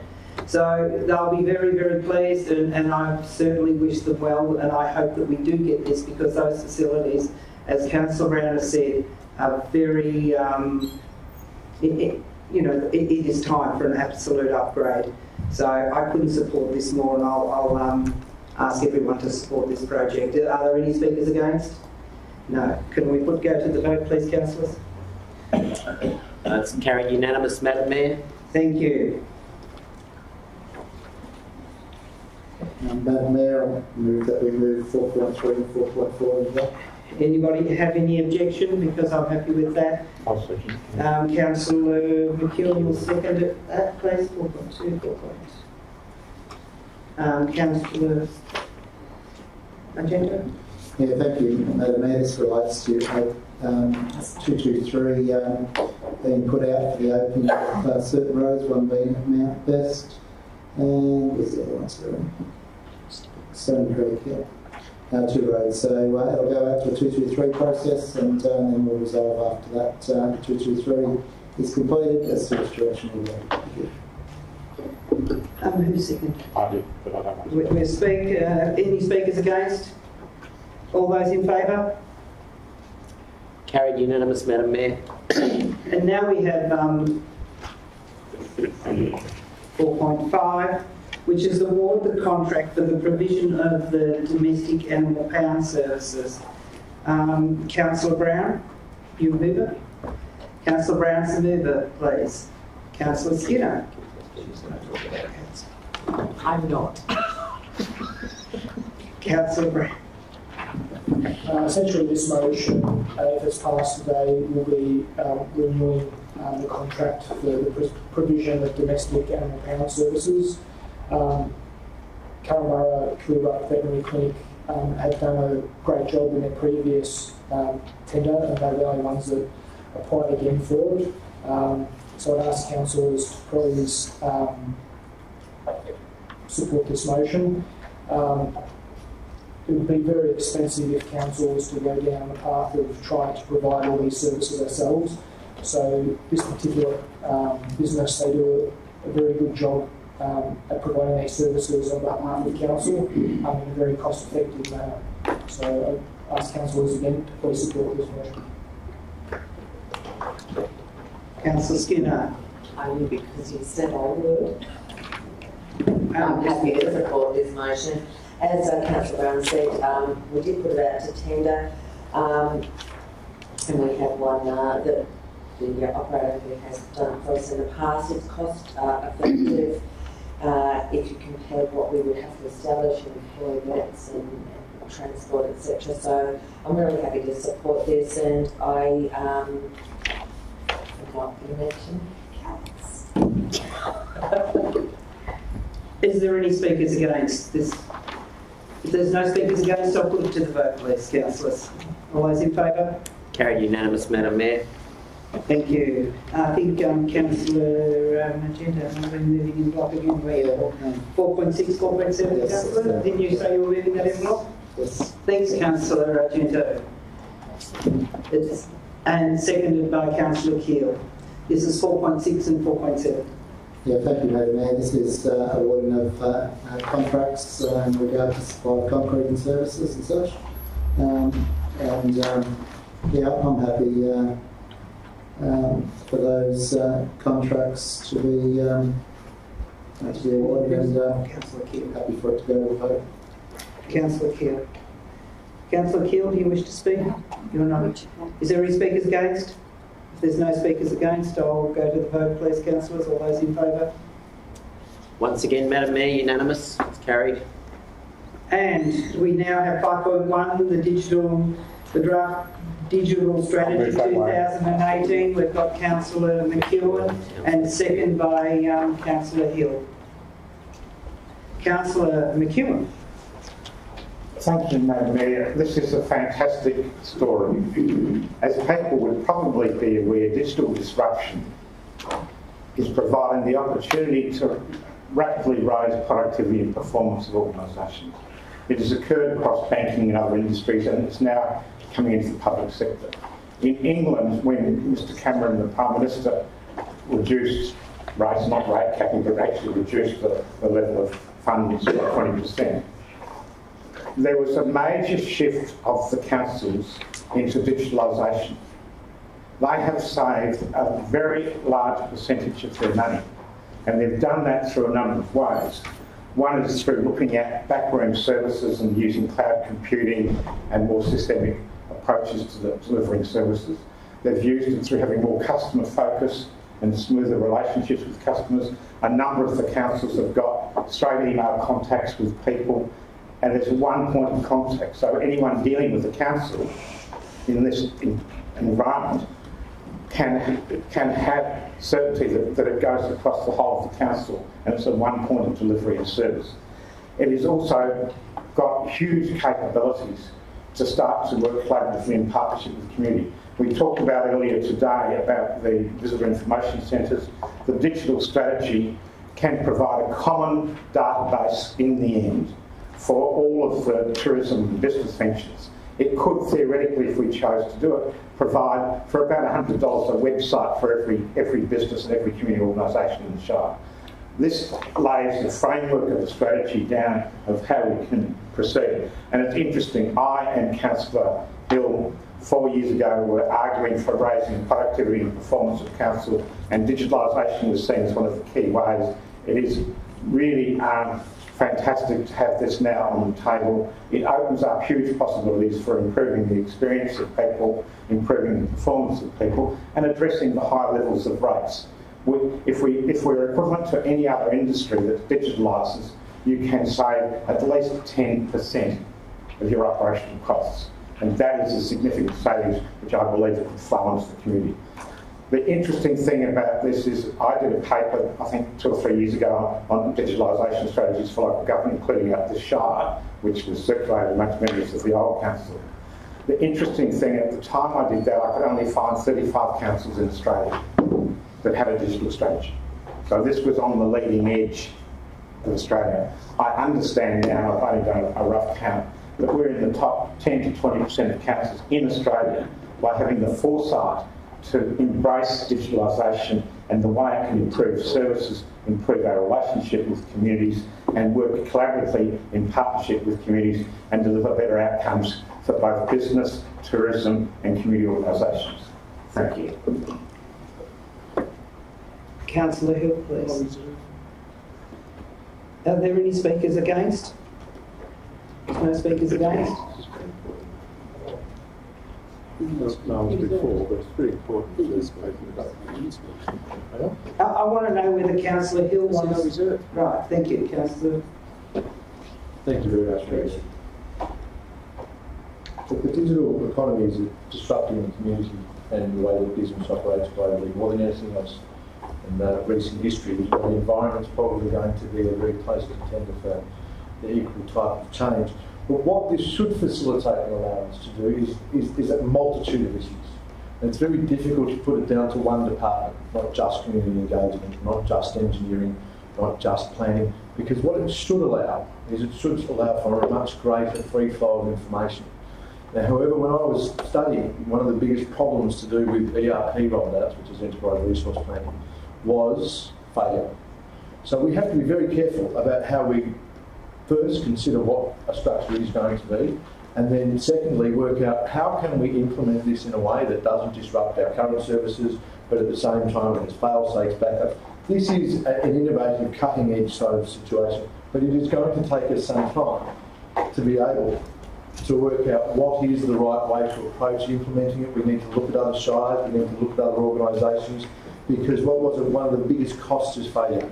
So it's not that if you have a fully functioning digital solution, digital is a very broad word, then yes, it can bring some extraordinarily benefits to our region. But I think that once again, and I'm going to use that structured and strategic approach, we really need to take one in this case. I mean, if you look at things like Xerox, when they rolled it out, they spent billions of dollars trying to re-roll out a project afterwards. So I'd like to be the second adopter, because I'd like to follow another council that's been the first adopter to see what mistakes that they've made. However, that is the environment we now live in. We should be able to lodge a planning application which goes through to every department. I think we're starting to use SnapSend Save, which is a pothole. In other words, if you come across something in the community and you take a photograph and you press send, that goes to every department it needs to.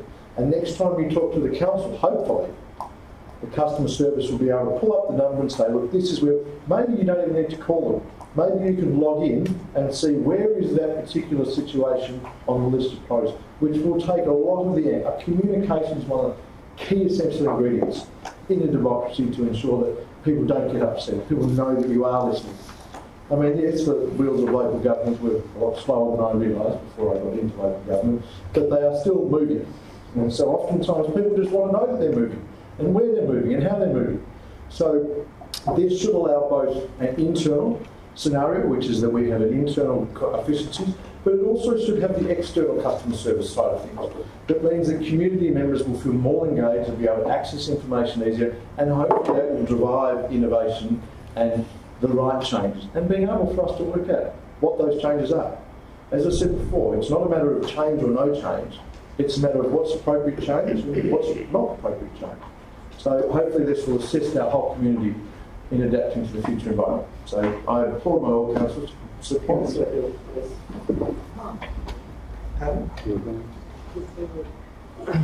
There's no speakers against. I don't believe that, but anyway, No, it's only acknowledging a couple of extra things in that, and that is, this is happening anyway. We're just putting some strategy around it. We've already got apps, we've got the SnapSend Solve app, we've got, obviously we're all sitting here on computers, etc. So it's just putting some strategy around it. But I was really pleased to see in the strategy itself that it acknowledges that it's not the only way that we are going to enable interactions with our community members, because not everybody does like to have a phone or a computer and operate that way. So we still need to enable that. The other thing was that I was pleased to see that there'll be an early review of this. As Councillor Rich said, probably, we'll learn from things and we need to go forward and adapt to it. So I was pleased to see that in the strategy. How quick is that? Thank you, Councillor Skinner. Councillor Hill, please. Yes, Councillor McEwen, I was going to mention that we did this 4 years ago, but you got it there first. No, this is cutting edge stuff. There is digital disruption coming. There's a whole range of areas of employment jobs. Accountants, for example, their jobs will disappear in 5 years. You've got to be able to adapt to the changes happening in the world nowadays, and the digital technology is the backbone of all this. We will be able to do things with the correct digital strategy. If we don't have one, you're basically floundering and reacting to things. You get left behind. Now, if we'd said this 4 years ago, who knows where we could be as a council at this stage. But it's not too late, and this council has taken the initiative. I thank this council for that. One area that came up in the last council and now is the visitor information centres. Now, the trends are that the visitors to those physical centres is diminishing, and it's getting more and more costly to service them. You can see a point in the future where no one will go to those places because everyone will have handheld devices where they will access all that information on their phones or iPads or whatever. So we need to transition to that type of future, and we need a digital strategy in place before we can transition any particular area of the organisation. Now, we have other aspects in our council plan that over the next 2 years will come to fruition, and we'll rely on a digital strategy, we'll rely on the type of technology involved here, and they will save this organisation a lot of money. So we are making really positive changes in this council, and these changes will be reflected in the bottom line. There will be savings, there will be more efficient services delivered and more services delivered because of this technology and because of the other things in our plan. So it's starting to get traction now, the things that were put into this plan by this council, and we're going to get some amazing things developed in the next couple of years. Thank you, Councillor Hill. All those in favour, I'm going to the vote. All those in favour, please. Unanimous. Carried, Madam Mayor. 6.1. I'll move that. Circumstances requiring a special meeting held the 11th of April. Councillor Hill, do I have a second? I'll second, thank you. This is just procedural, and we can go to vote. Thank you, Councillor. It is just noting the report, and I agree with Councillor Hill. Thank you. No one against? All those in favour? Carried. Carried unanimous, Madam Mayor. I'll move 7.1. 7.1, Councillor Hill will move. It's a notice of motion. Questions in council meetings. Councillor Hill is the mover. Do I have a seconder, please? Councillor Hill, McEwen is the seconder. That was correct, wasn't it? It's almost a defeat, Madam Mayor. But Well, I didn't actually see Jeremy, I'm sorry, but quick drawing here. over to you, Councillor Hill, please. Okay, public question time. Is it requirement of our local law and the Local Government Act to have a facility available for people, ratepayers, to come to council and be able to ask questions? Now, we've had a change to that process that was voted through about a year ago when the council was new, and to be quite honest, it hasn't worked. We have less questions coming to council now. Of the questions that do get submitted, some get read out of council, and of the questions that get submitted, some may be read by councillors. I don't think it's a very transparent process when less questions are able to be asked and less councillors get to see those questions and less ratepayers bother to go through the process, which from their point of view may seem a bit pointless. Now, the argument's made, oh, there's some questions that are uncomfortable or whatever, but in a democratic process, you just have to lump some things on the chin. Now, we have to give people the right in democracy to ask questions in council. So we've tried an alternative way, looked good on paper, didn't work out good in practice. So I'm asking this council to reinstate the previous arrangement where people could turn up on the day of a council meeting and ask questions at the end of the council meeting. I do wish to keep aspects that were good, in that one of the problems previously was that someone would ask a question at a council meeting and the answer could not be provided on the day. That to me isn't a very satisfactory solution, but you need to have the right answer, so it's fair enough for the office to come back at a later date. If people want to get answers on the day, they can submit their questions in advance through the current process, turn up on the day at the council meeting, ask their question, and they will get their answers on the spot. That to me would be an improved process, keeps the transparency and allows for better governance. Now, the other aspect of this motion is about council question time. Now, all other levels of government have question time. Parliament, federal parliament, state parliament, and most councils have a question time for councillors if it's not allowed within the question time for the public. We at this council have the same process, and when this came up in the last council about banning councillors asking questions in the council chamber, it was because of awkward questions that some in the majority group did not want answered or asked. Now, prior to that, I did my research, prior to that, for the whole time of recorded minutes in this council, councillors have been asking questions at council meeting. There's been no time when that wasn't allowed. So it was a bad step in the last council to ban it. It's something we should reverse because it is not transparent to say you are as a councillor and not allowed to ask a question in public. You can ask it behind closed doors and we'll give you an answer, or maybe you don't get an answer, but you have no right of redress. You have to ask it behind closed doors. That's not appropriate if we're talking about transparency. Now, I'm not actually expecting many questions to be asked by councillors that might be difficult.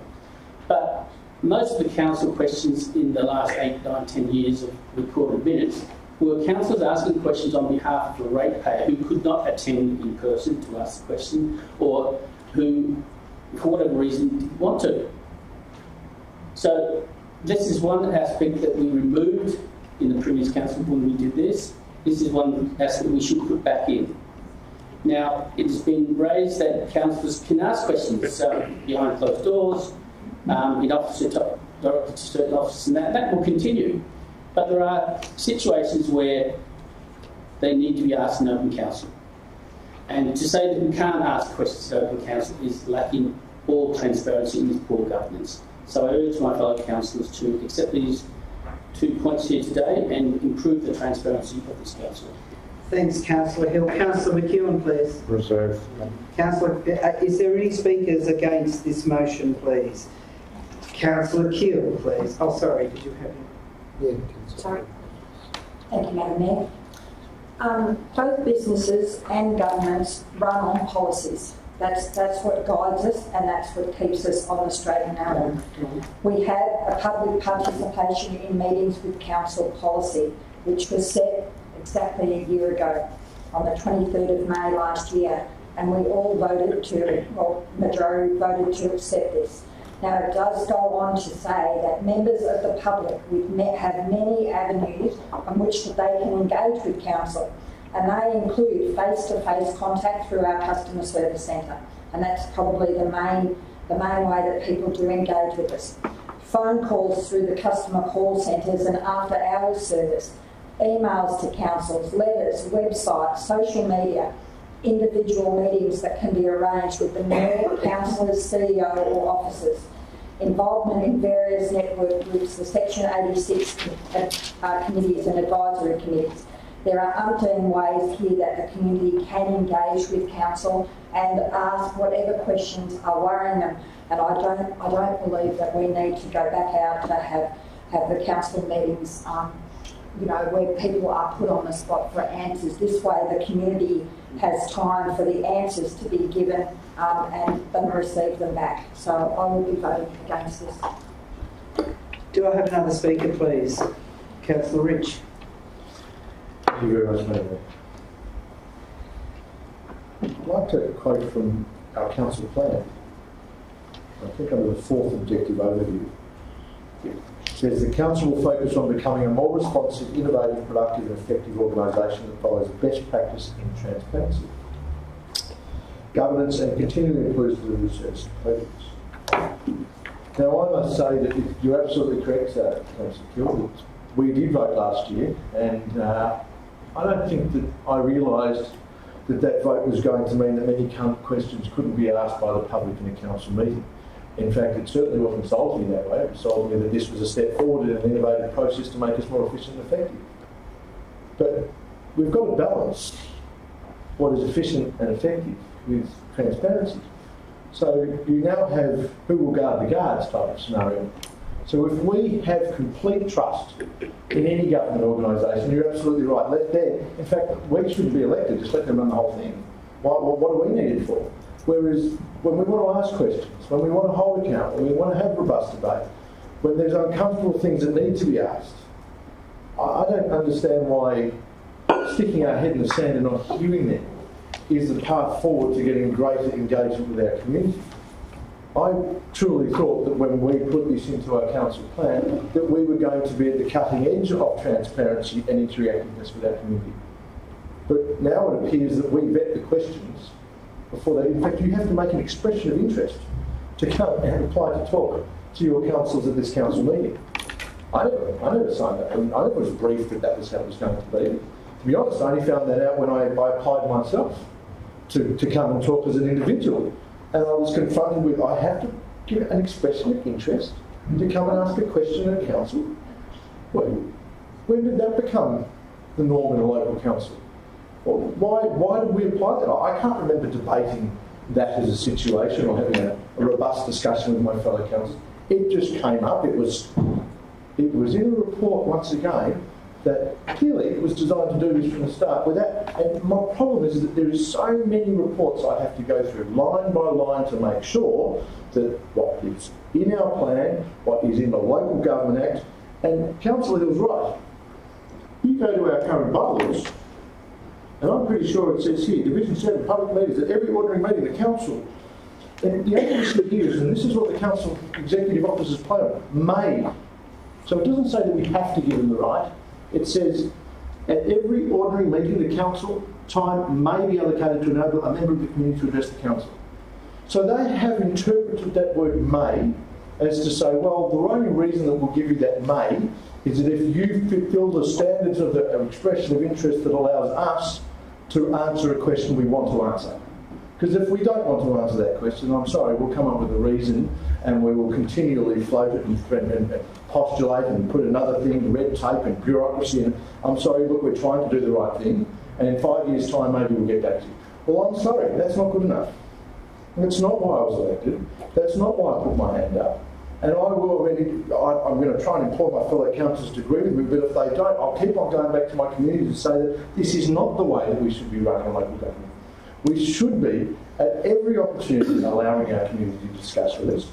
Yes, Councillor Kill, you're right. They have got opportunities at small meetings and back rooms. I am for through the front door. I believe that every door should be open unless it's absolutely a situation which is commercial in confidence. And I must say, the new Local Government Act, if anyone's bothered to read the draft, agrees with me. Because it's trying its hardest to ensure that the practices of the past don't continue into the future, which has got to do with transparency and accountability. So as much as we voted as a democratically elected bunch for a council plan to increase our transparency, somehow it's gone the other way. So I employ my councillors, and I respect Councillor Hill for saying, you know what, I'm not satisfied with how this has happened. I'm going to put up a notice of motion because I think that the community should know which one of us on this table really stands by that council plan and which one doesn't. So today's vote will kind of reveal that. I am for an open and transparent local government, and I hope my fellow councillors are as well. Thank you, Councillor Rich. Did I ask to speak this against? Councillor, there was a Councillor...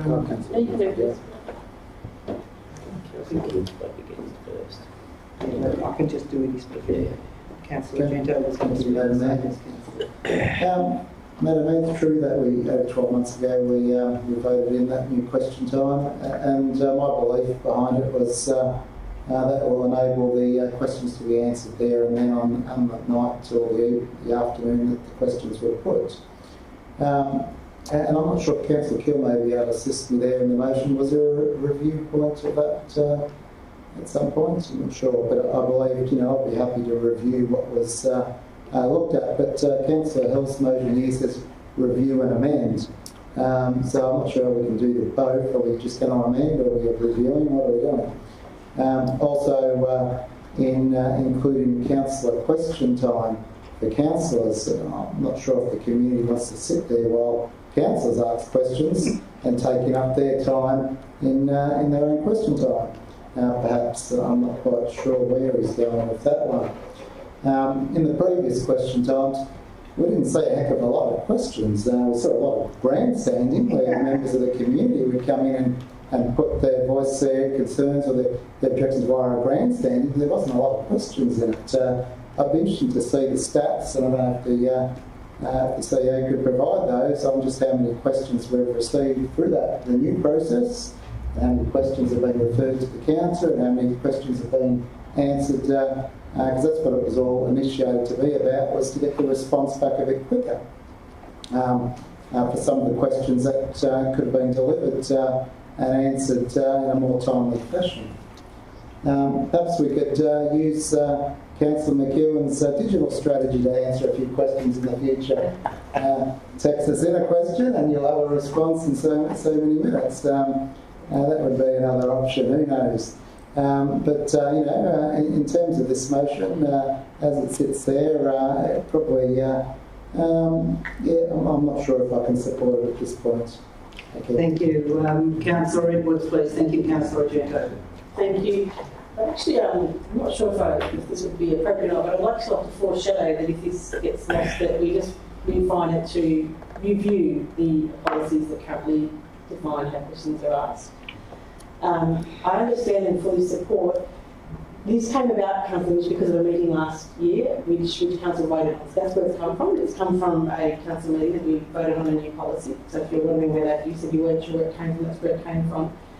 And it came from exactly as Councillor Dento just addressed there.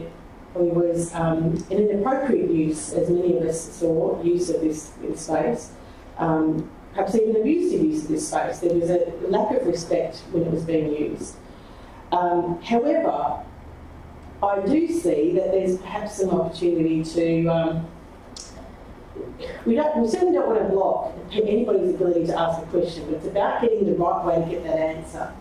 And what's the most appropriate way to get that answer? Sometimes that may not necessarily be, off the cuff like that. But I do think that we have the responsibility to perhaps list everybody's questions and table them in a report, and then table if that person's been responded to, so that anybody in the public can see, what questions have been asked, whether they come from a member of the public or whether they come from a councillor. Okay, a councillor should be free to ask a question, as should anybody else.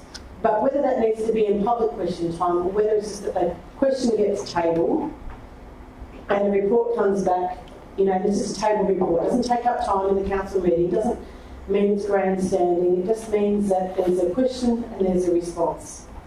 And, I must admit there are some frustrations whether they get lost through the cracks sometimes, and things where I even ask questions and they don't necessarily always, I don't always get an answer.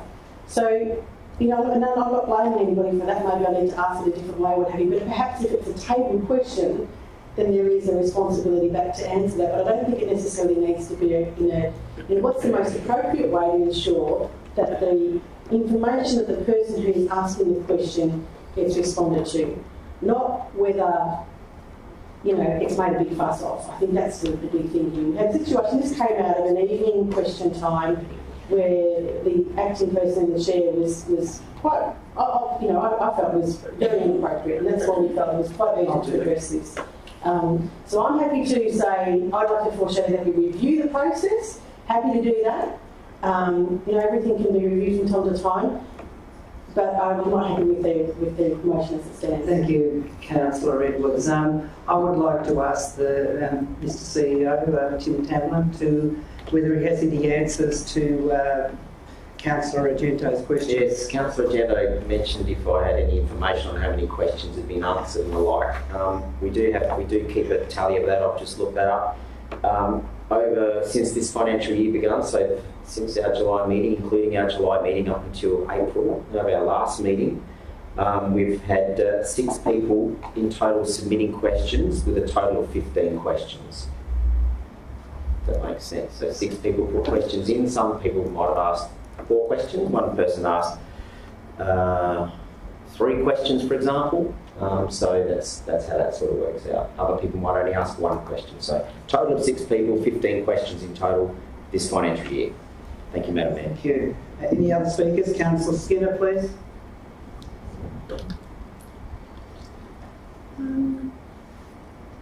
I actually really stand for as much transparency and honesty that we can achieve. I think we should underpin everything that we do. Actually support Councillor Edwards' foreshadowed motion that if this doesn't get up to look at a review, I agree. This week it was a democratic decision of council based on at the time what we knew. What I have seen, and I'm not sure comparing that number of questions in this new system as to the last system, if there were less questions as part of this, or alternatively, perhaps those queries were addressed at the time, or they were directed to a department or a customer service or something. So I really believe we do need to enable engagement and questions from our community, of which we are also a part. I can't bear the thought of the grandstanding that may happen, but as Councillor Hill said, we just have to take that on the chin. That's not for us, that's for everyone. I think other councils do enable some question time. I guess I would reiterate the really strong respect in the role of the Mayor to whoever that may be, to ensure good behaviour and to go to the full extent of our local laws to ensure that there isn't sledging, there's no personal attacks, so genuine questions. I'd like to continue that there are, I think Councillor Edwards had a good idea about the tabling, and I think, you know, we are a council that does ask a lot of questions internally between us all and of our officers, and sometimes they do get lost. And I think it is sort of a bit like a whiteboard theory. In a meeting, if you've got lots of different questions, if you put them up on the whiteboard, the other people with that same question go, okay, I don't have to ask that question anymore because I can see it, someone's asked it. So I think there's something about that. So I understand what Councillor Argento was saying about review and the at the same time, but I believe it's reasonable motion to support. Thank you. There's no other speakers, is there? Councillors need to ask questions in our public presentation time. Our presentation time in our local law is public presentation time. Councillors, you can ask questions anytime you like. Anytime, any emails, anytime you like. And I love the bit about the openness and transparency that might bite a few councillors too. And so that's quite funny. But I'm all for being open and transparent. But I've seen the process abused. I have seen this process be a setup and I've seen it abused. I don't believe that any councillor has to sit here and take what I have seen in my last term of council and this one. And it is not necessary. I do not support this. The abuse of the system is what caused us to do what we did. Now, asking questions. We certainly are not outside the Act. You can ask a question, it'll be answered, and it'll be put into the minutes. If you are here, that question will be read out while you're here. And Councillor Keel pointed out all the ways that you can have your questions answered. And I think they're good questions. Respectful, they'll go in the minutes. I've seen a heck of a lot of abuse of this process. I like the current process. It doesn't stop anybody asking a question respectfully. Thank you. I won't be supporting this motion. Over to you, Councillor McEwen, I believe. Councillor, you're right. Thank you, Madam Mayor. I find this really curious. Why in the 21st century are we having a discussion which was pertinent to the 19th century about openness and transparency in government? If the truth were known, yes, there was some abuse of people sitting in the chair, but the appropriate response was to use the strong powers under the Act as mayor to close it down. And we've done that in the past. Democracy is a messy process. You don't have to agree with what people are asking, but they have a right to ask. What we've now got is a 19th century assumption that you have to go to the estate manager, doff your cap, and say, can I seek permission to ask a question? The absurdity of that in the 21st century is just amazing. I still go out, and I'm very interested in what the result from the customer market research is, because councillors have denied it in the past because I think the sampling method's wrong. Well, let's see what comes back. But I can tell you the biggest thing that people are saying in the community is that still council is on the nose. They're looking for leadership from council.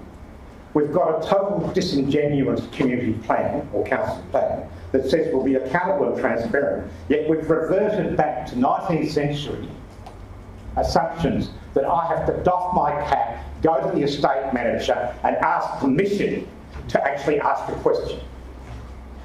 The absurdity of that is ridiculous. That was put in and it was missold to us on the assumption that it was going to deal with abusive questions. But there are mechanisms already to deal with abusive questions. My question is, how many questions have been refused? And who is doing the refusing? Because it's certainly not the democratic representatives. Right. Quiet, please. It is deeply concerning, and I can understand a conservative point of view, that we do need to respect positions and we do need to respect the mayor and try and run orderly meetings. But there are rules of ways of running orderly meetings, and if necessary you can close them down, and we have. But to use that as an excuse to give a non-elected representative permission to say whether I can ask a question is ridiculous. One of the fundamental principles of democracy is the ability of people, whether they're good questions, bad questions or indifferent questions, to come in on the day and say, I've got a question. The same goes for councillors. It is really interesting. The whole of the question time for councillors was closed down in the last council by those councillors who did not want to admit that there was $32 million stuffed in for a municipal precinct. The strange thing about that is while we had those people arguing, no, we don't want that, Councillor Hill documented very clearly that all of them had asked questions under the regulations that apply. So our question, our choice that we've got at the moment is, are we going to go back to a 19th century conservatism where you doff your cap to the estate manager and ask permission to see whether you can ask a question in a supposed democracy? Or are we going to be really true to what's in our council plan, which is talking about transparency and accountability? This is bizarre. How dare, in a democracy, we curtail the rights both of elected representatives and our citizens by officers to ask questions. This, I believe, needs to be fundamentally removed. I support both of these because this is about having a living community plan, a council plan that actually means something. What we've got, and many people say this to me, is you say all the right words, but you don't do the right things. And what we've got, and what people say regularly to me, is we've got decision-making behind closed doors. we need to pull the veil away from that, whether it's true or not. That is what people think. But to actually have a question time which is curtailed, where you have to doff your cap and seek permission, in the 21st century, in my view, is appalling. Thank you, Councillor McEwen. I only wish we had that 32 million. Thank you. Over to you, Councillor. Some interesting responses there. Councillor Brunt, Madam Mayor, and it was abuse of the system in the past. I did not see that myself. And Councillor McEwen is correct, and the Mayor should know this, that the Mayor has powers to prevent any disruption in the gallery or any inappropriate questions being asked. So it's a furphy to say we can't allow legitimate questions in open council because someone might abuse the process. Grandstanding. Grandstanding, Councillor Gento, I presume that's your opinion because there's no definition of it for people asking questions. And you asked about stats. Yes, we've alluded to the stats. I've produced the stats for the last 10 years, and all those councillors who were querying at the time, no, you don't ask questions in council, they don't all ask questions in council. That's right. So when they want to ask questions, that's fine, but when they had a question they didn't want answered because they supported the $32 million thing, then no, they didn't want to ask, didn't want to answer it either. Now, you mentioned review and amend, Councillor Gento. I don't know why you had a problem with the word amend, because the motion here is to make two changes. They therefore have to amend the documents to reflect those changes. But to find where to amend the documents, they have to review them to find the positions in them that need amending. So it's just normal English. And you said that to enable questions answered on the day. Well, as I've said here, that still is allowed. If someone wants to submit a question online, they don't have to turn up. The question will be answered, or they could turn up and ask a question and it will be answered on the day. They will have felt like they've been heard. Whereas if they fill it online and no one else can read it, they won't feel like they've been heard. So that's not really a good enough reason to vote against this. Now, Council... sorry, I missed that one. Councillor Keel says we run on policy. Correct, we run on policy. Our current policy is one I wish this council to now change. And we're allowed to do that. That's our elected role. Your other comment about not wanting to put council on the spot at council meetings, I find that offensive. We are to be accountable to our ratepayers.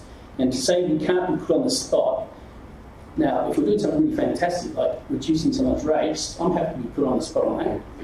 If we were doing something wrong or illegal, we should be put on the spot. You can't say we shouldn't be put on the spot full stop. Let's not allow questions. 6 people, 15 questions over 11 months. That's less than half a person a month. That's less than that's just 1.4 questions per month. Not really enough, and it's less than in the past. So it's obviously not allowing people to participate and interact with their council. Now, if someone was really wanting to disrupt the system, they could just book a 10-minute presentation time and stick in any sort of grandstanding they want to do.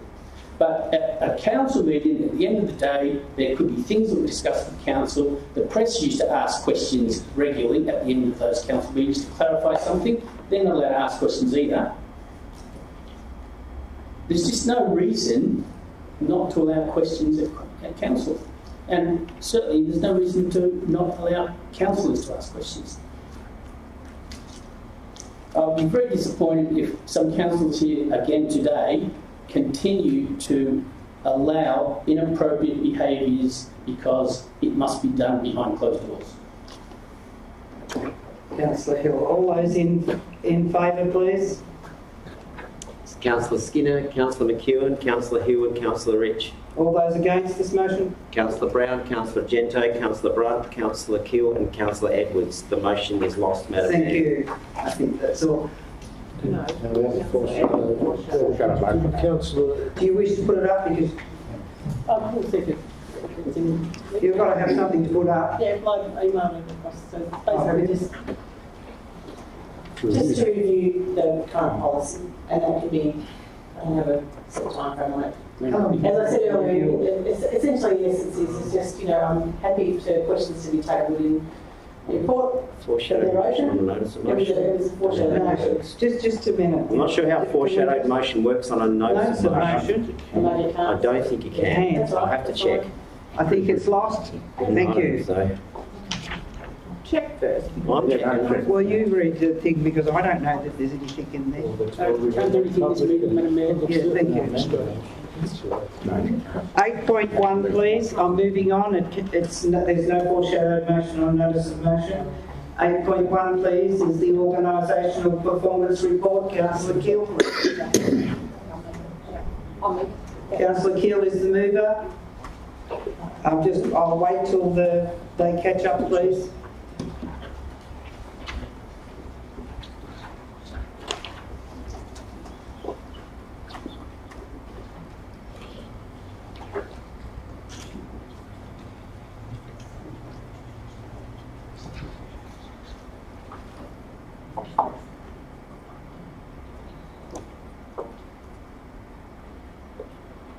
Councillor Keel moves, please. Is not the seconder, is the mover.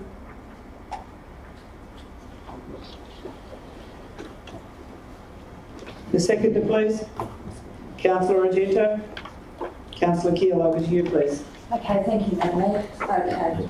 What a fantastic document this is, July to March.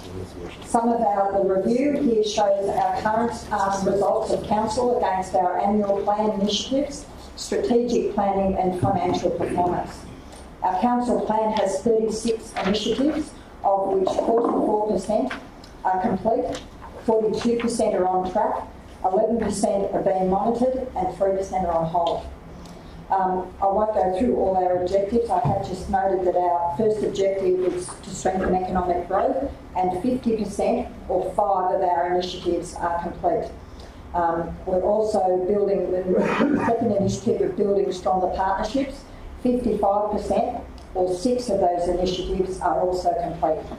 So during these 9 months, we have notified the Valuer General that we will opt out of the proposal to have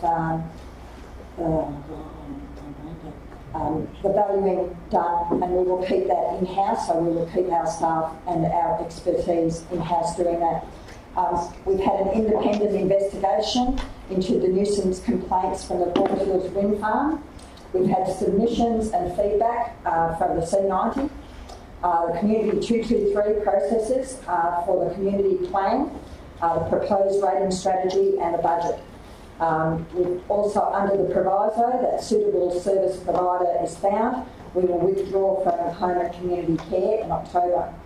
We'll continue to advocate for our priority projects and we have all taken the Take Two pledge for climate change. Interesting times for the development at Caringbah. We've supported the community to protect their local forests in Moving North. We've had submissions from the community in Port Welshpool regarding the marine precinct, submissions for the Foster Pool Master Plan to improve access and for the new existing amenities. We've supported the sport and rec grants that will make a big difference in our community. We're also getting underway with the Venus Bay Activity Centre Plan. We've supported several community events, including the Garlic Festival, the Italian Festival, the Foster Outdoor Expo, the Tour Pair Party, the Relay for Life, and the Lenny Gather Fun Run. I encourage everyone to read this document. It is a great effort, and I commend the staff for this. I will just run a few stats out of the last 2 pages. We have 19,500 rateable properties in the Shire. We've done 312 planning applications. No, 312 planning applications have been received. $167,000 has gone out in community grant funding in the first round. We've had 137,000 visits to our pools over this year. We've got 7,500 animals that are registered. We've had a massive amount of library visits, 118,000 books have been out online, so that shows that our libraries are still very strong in the community. We've had 210 new babies born. 1,797 vaccines have been provided to our communities. 96 kindergarten applications and 8,291 Meals on Wheels have been delivered. So all in all, I think we've had a fantastic 9 months. Thank you. Thank you, Councillor Keel. Do you wish to say anything, Councillor Argento? Or did she kill it? She definitely did. But there's nothing more I can add. Thank you. Thank you, Councillor Keel. Is there any speakers against? If there's no speakers against, I'll go straight to the vote. All those in favour? Carried unanimous, Madam Mayor. Thank you. Councillor Expenditure Policy. I can't remember who thought they did that. Do I have a mover, please? Councillor Keel, thank you. Did you? Did I just do that? Yeah, that's fine. And Councillor Skinner is the seconder. What was even going to talk about? Just move them to. Yeah, can we just, yeah, can I just, sorry? Yep, just you move do. it, Madam Mayor, thanks. Yeah. You wish to speak, Councillor Skinner? Yeah, of course. No, But I'm not asking a question. No, I will just acknowledge that we provide this report as part of our open transparency so that people can see where our council allowances and our expenditure lays in terms of phone costs, printing costs, travel costs, conferences and training, according to the... Yeah, no, that's I've got getting there. But and it's definitely below our allocated budget for this time this year. However, we haven't really fully implemented our last month's recommendation to have all of our claims in with a certain time frame, 90-day time frame. So there may just be a little bit of tweaking. So it's correct to date on the information provided. It just might be a little tweaking on a couple that have yet to be submitted. So, you know, I'm happy to... Are there any speakers against? Thank you, Councillor Skinner. I didn't cut you off, did I? There's no speakers against. All those in favour? I'll put it to the vote, Councillor. No, I put it to the vote. Are we having a vote? I'm waiting for a show of hands. No, I'm sorry, I put it to the vote. I didn't see. I've got Councillor Skinner, Councillor Brown, Councillor Argento, Councillor... That's unanimous, Madam Mayor. And now we have the Assembly of Councillors. Do I have a mover? 8.3, Councillor Keel's on a run. Sure. And do I have a seconder, please? Councillor Skinner, thank you. Just proceed. Okay, yes, thank you, Madam Mayor. It is just procedural. Thank you. Are there any speakers against? There's no speakers against. It's fairly procedural. All those in favour of moving the Assembly? Unanimous, Madam Mayor. It's carried. That's rolling through the thing, isn't it? We don't ask questions.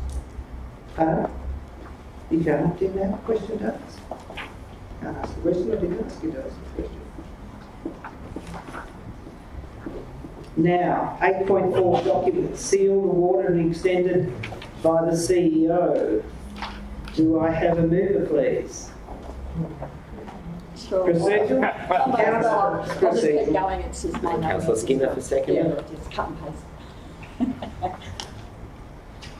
Put it to the vote. Yeah, it's procedural. Would you wish to go to the vote, do you, Councillor? Oh, yes, Councillor Skinner, thank you. All those in favour of adopting this report, please? That's unanimous, Madam Mayor. Thank you. Am I doing Motion's carried. Now we're up to, looks like 9.1, request for leave of absence. So do we have any councillors that might be here for the June meeting? That'd be dangerous. Is councillor that's the report? Councillors to talk about their activities. Councillor Skinner, councillor report. Do you have a short one?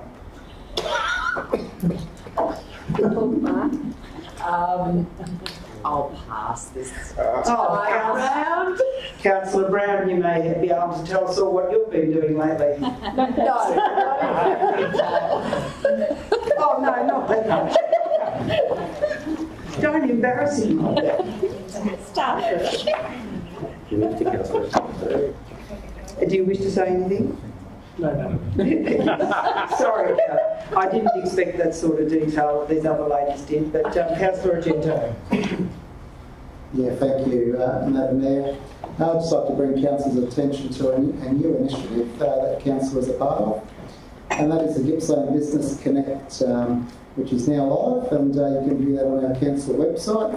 It gives an opportunity for our local businesses, Gippsland businesses, as well as it's an initiative across the whole of Gippsland to ensure that our local businesses can be put onto a digital type network. Councillor McKeown, if you know that.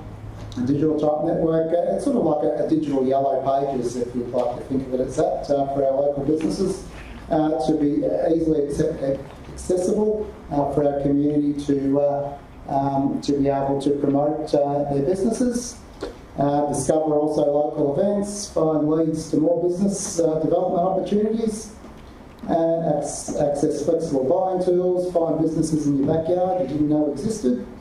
And there's just another initiative Council is implementing to assist our businesses and enable them to grow. So if you've got time, I'd say jump on the website, our website, and look up the Gippsland Business Connect and learn a bit more about it. And please inform your local businesses. That is a great opportunity for them to be on our site. Thank you. Thank you. Councillor McEwen, please. No, Madam Mayor. Councillor Edwards.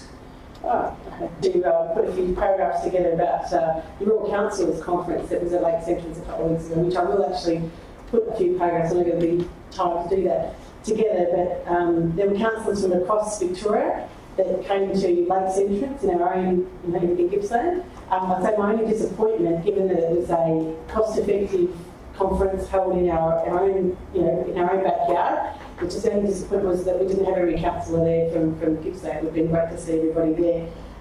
The key message for me, there was a range of fantastic speakers there, and as I said, I'll put together a brief report on it, but was about entrepreneurship, and both social entrepreneurship and profitable entrepreneurship. And the key message that keeps running through my head is one speaker said a line that has run through to me through and through, and that is the best thing that we can do for our community is to be successful in business. Successful businesses are the engine room of everything else. So we can't have everything else that happens without that income to start with. They are the engine room, that's where it starts. So the best thing that we can do for our community, it's great to spend time in volunteering and doing all that great work, and that's very valued, but that can't actually happen without the money that's there to have it all initiate. And one of the other things on the social enterprise side was speaking that a few of us have heard in different forms before, and there's an initiative at the moment that's a very low cost way of getting a social enterprise type workshop happening, entrepreneurship, for $1,000 that I'd like to put to council, can have discussions on, but that's all it costs council to do. That is run by the Centre for, the acronym for it at the moment, but anyway, Centre for, thank you, Centre for Rural Entrepreneurship, which would be great to see for a service or a community to have that come together, and perhaps that's an issue that we could look at in the short term, because there's some dates that we've got available for this year. That's a key thing that I've been to, and I'll just write a report on that. Thank you. Thank you, Councillor Keel. Thank you. I'll be really quick. And thank you, Councillors Edwards and now Councillor Keel. Thank you. I attended the Citizens Advice Bureau 40th anniversary. What a great achievement it is for them to have been so successful for 40 years. They did a wonderful history of how it started, and it just was from somebody's idea, and they've just made it grow and grow and grow into the service that they're offering now, which is 7 days a week for the information for people here. So it's an amazing achievement. Also popped down to the Poowong Antique Fair. It was freezing cold, wet, horrible day, but it was great to see so many people out, and it's also great to support the communities. And yesterday, both Councillor Edwards and I were at the Destination Gippsland Destination Management Plan Forum, where we discussed a lot of issues that South Gippsland has with our identification of our region, and that will all go into their major plan. And it was a very successful day yesterday. Thanks. Thank you. Councillor Rich, please. Thank you very much, David. At the moment, I went away to the SEEDS conference in Shell Harbour, just south of Sydney. We seem to still be working very strongly with the other neighbouring shires of Gippsland, in particular looking at what would facilitate the possibility of Barry's Beach or Port Anthony, or hopefully South Gippsland Port one day, because we discussed if we could to somehow get that project on the table, that raises our pipeline priority of all our roads and freight infrastructure in the whole region.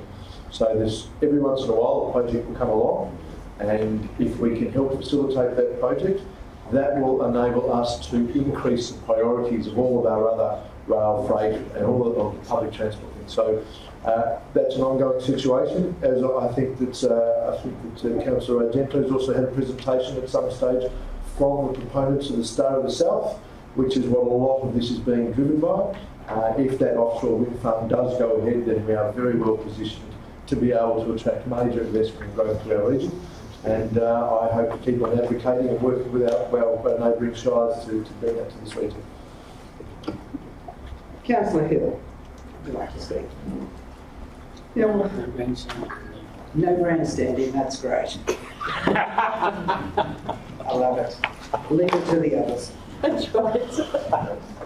I attended State Council where all the different councils meet, and that was the same time as rural councils. We went there and all different councils. Oh. What's your problem? What? What? No, I'm not talking about that. So the State Council I went to in Melbourne at the Sofitel. That's okay, Councillor Hill was a little bit nervous there. That's okay. And all different councils put up different notices of motion, and it's voted on electronically, and yes, we had a great day there. But then I went from there and I went out to the Flemington Racecourse out at Ascot Vale, and out there was the Young Achievers Awards were held. There was over 600 in this great big event. It was massive.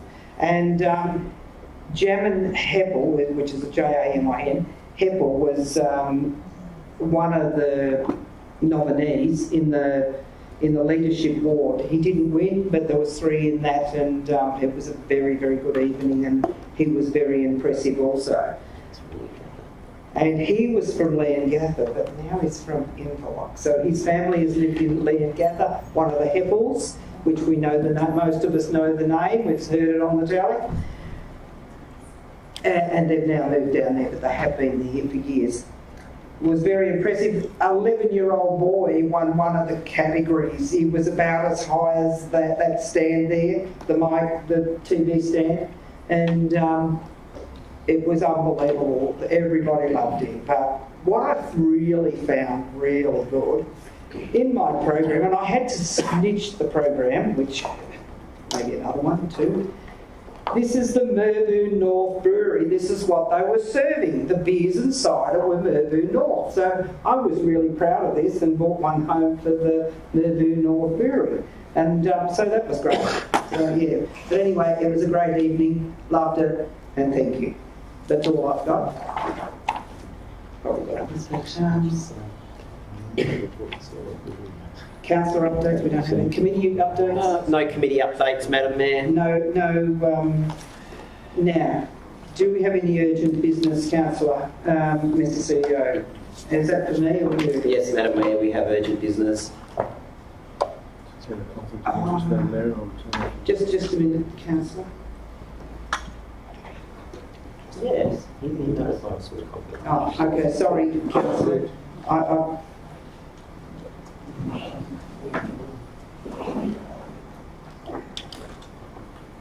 Oh, sorry, yes. You were thinking of the other. Now, what we've got to do is we'll vote on first whether we hear this as urgent business, Councillor, and it's regarding, is it going up on the screen? Yes. It's regarding the Walkerville retarding basin report. That's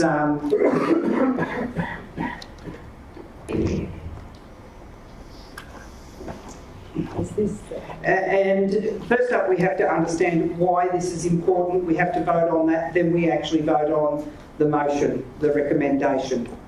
I'm happy to move that urgent. Move Councillor Skinner. Yes. Seconded. Okay. Councillor Keel. It's got a 14-day time frame on the... So can I just read this there? Yeah, read the recommendation out. Oops, up, down, go to the beginning here, because we've got to, firstly got to do this bit, this is what we're voting on first up. The council considers item 10.1, the Walkerville retarding basin report, as urgent in order to commence action that is required within 14 days, which started on the 22nd of May 2018, the date of incoming correspondence from Ambassador. So, over to you, Councillor Skinner. Do you wish to vote this? I'm going to go straight to the vote. Do all councillors understand why this is urgent? Or you want to speak about it? No? Okay, I'll put it to the vote then. Is those that moved it's happy? It's carried unanimous, Madam Mayor. So it will be accepted as urgent business. Yeah. You go with it. Can I have a mover for the recommendation, please? The council receives and notes the report provided by council's engineer consultants, the GHD titled Walkerville Basin Volume Assessment, dated the 2nd of March 2018. There is a lot of attachments that go with this report, but I think the body is well and truly here. And recommendation 2 is receives and notes the recent correspondence received from Ambassador nominees, and it lists all that recent correspondence. I think Over the page you go, yeah. and there's quite a bit of it there. I think we'll leave that. I might I think I will let the CEO just speak to it. The gallery and thanks, Madam Mayor. It's just so the gallery and the understand. It's basically council's received a letter which requires response within 14 days from Ambassador regarding the Walkerville retarding basin. The motion before council is seeking council's direction as what to do. The recommendation is recommending that council instructs its lawyers to provide advice to council in time for the June meetings that can consider the information provided to council by Ambassador, and also write to ask council's lawyers to write to Ambassador's lawyers requesting an extension for 14 days to allow it to be able to respond more fully to the information received by council. So this is just by way of receiving the information, then council seeking to have the information understood, and then get a report back in the June meeting to then make a decision from there. That's pretty much what this is about, Madam Mayor. Did I get a mover? Yep, councillors. No, not on this one. Councillor Argento, please. I'll second it.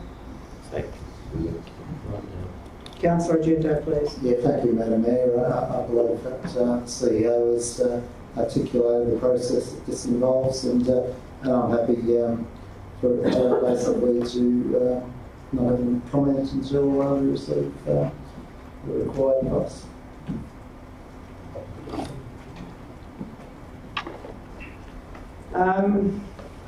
I think that it's 14 days. We've probably used a week, have we? Yes. So it'll give us a little bit more time to consider this and do a considerate response. And I think that's very necessary at this point in time. And that report will come back to the June meeting. Does any councillors wish to speak against this? Okay then. I want to speak for it. Are there any other speakers? Look, this is a procedural motion and we have to do this, but I'd like to put on public record that I have severe reservations about whether we're conforming with our own risk and audit policy. We have not received a full and detailed list of the potential risks involved in this process and the alternative strategies that may be put into place. I'm hopeful that we will in due course receive that, but from my point of view, I've put this in record on some papers, you can go out towards $1.5 million, The question is, we've already spent more money in legal activities than it would cost us to actually fix the problem in the first place. And the question is, should we be moving towards some form of arbitrary solution through the Supreme Court arbitration process, or should we just keep on going down this track where I can't see the end of the bucket? Councillor Skinner, please. Just briefly, because I don't want to get into the detail at all, I just want to refer to the very final number, if I could just see that again, that first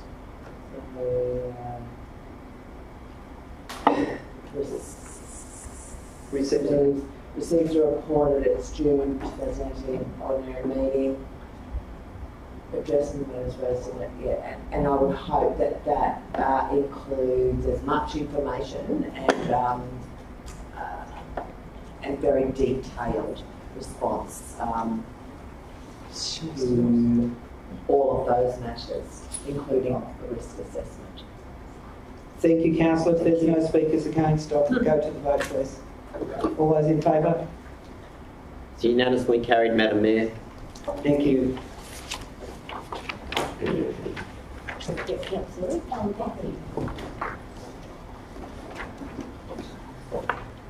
Public questions?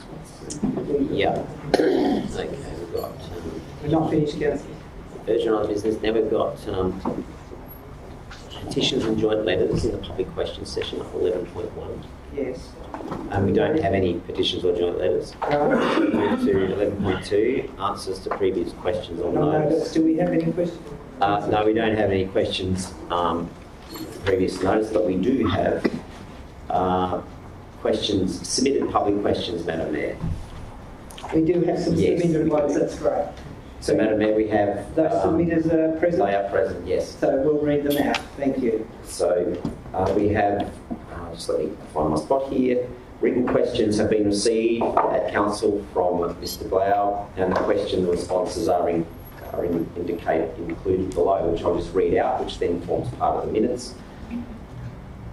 Questions reference Council Report 5.1, Long Jetty and Yanaki Caravan Parks review, contained in the Council minutes of the 20th of September 2017. No, have you got a point of order? Yeah, well, can we have the question up on the screen? So can I have a point of order? Sorry. Thank you.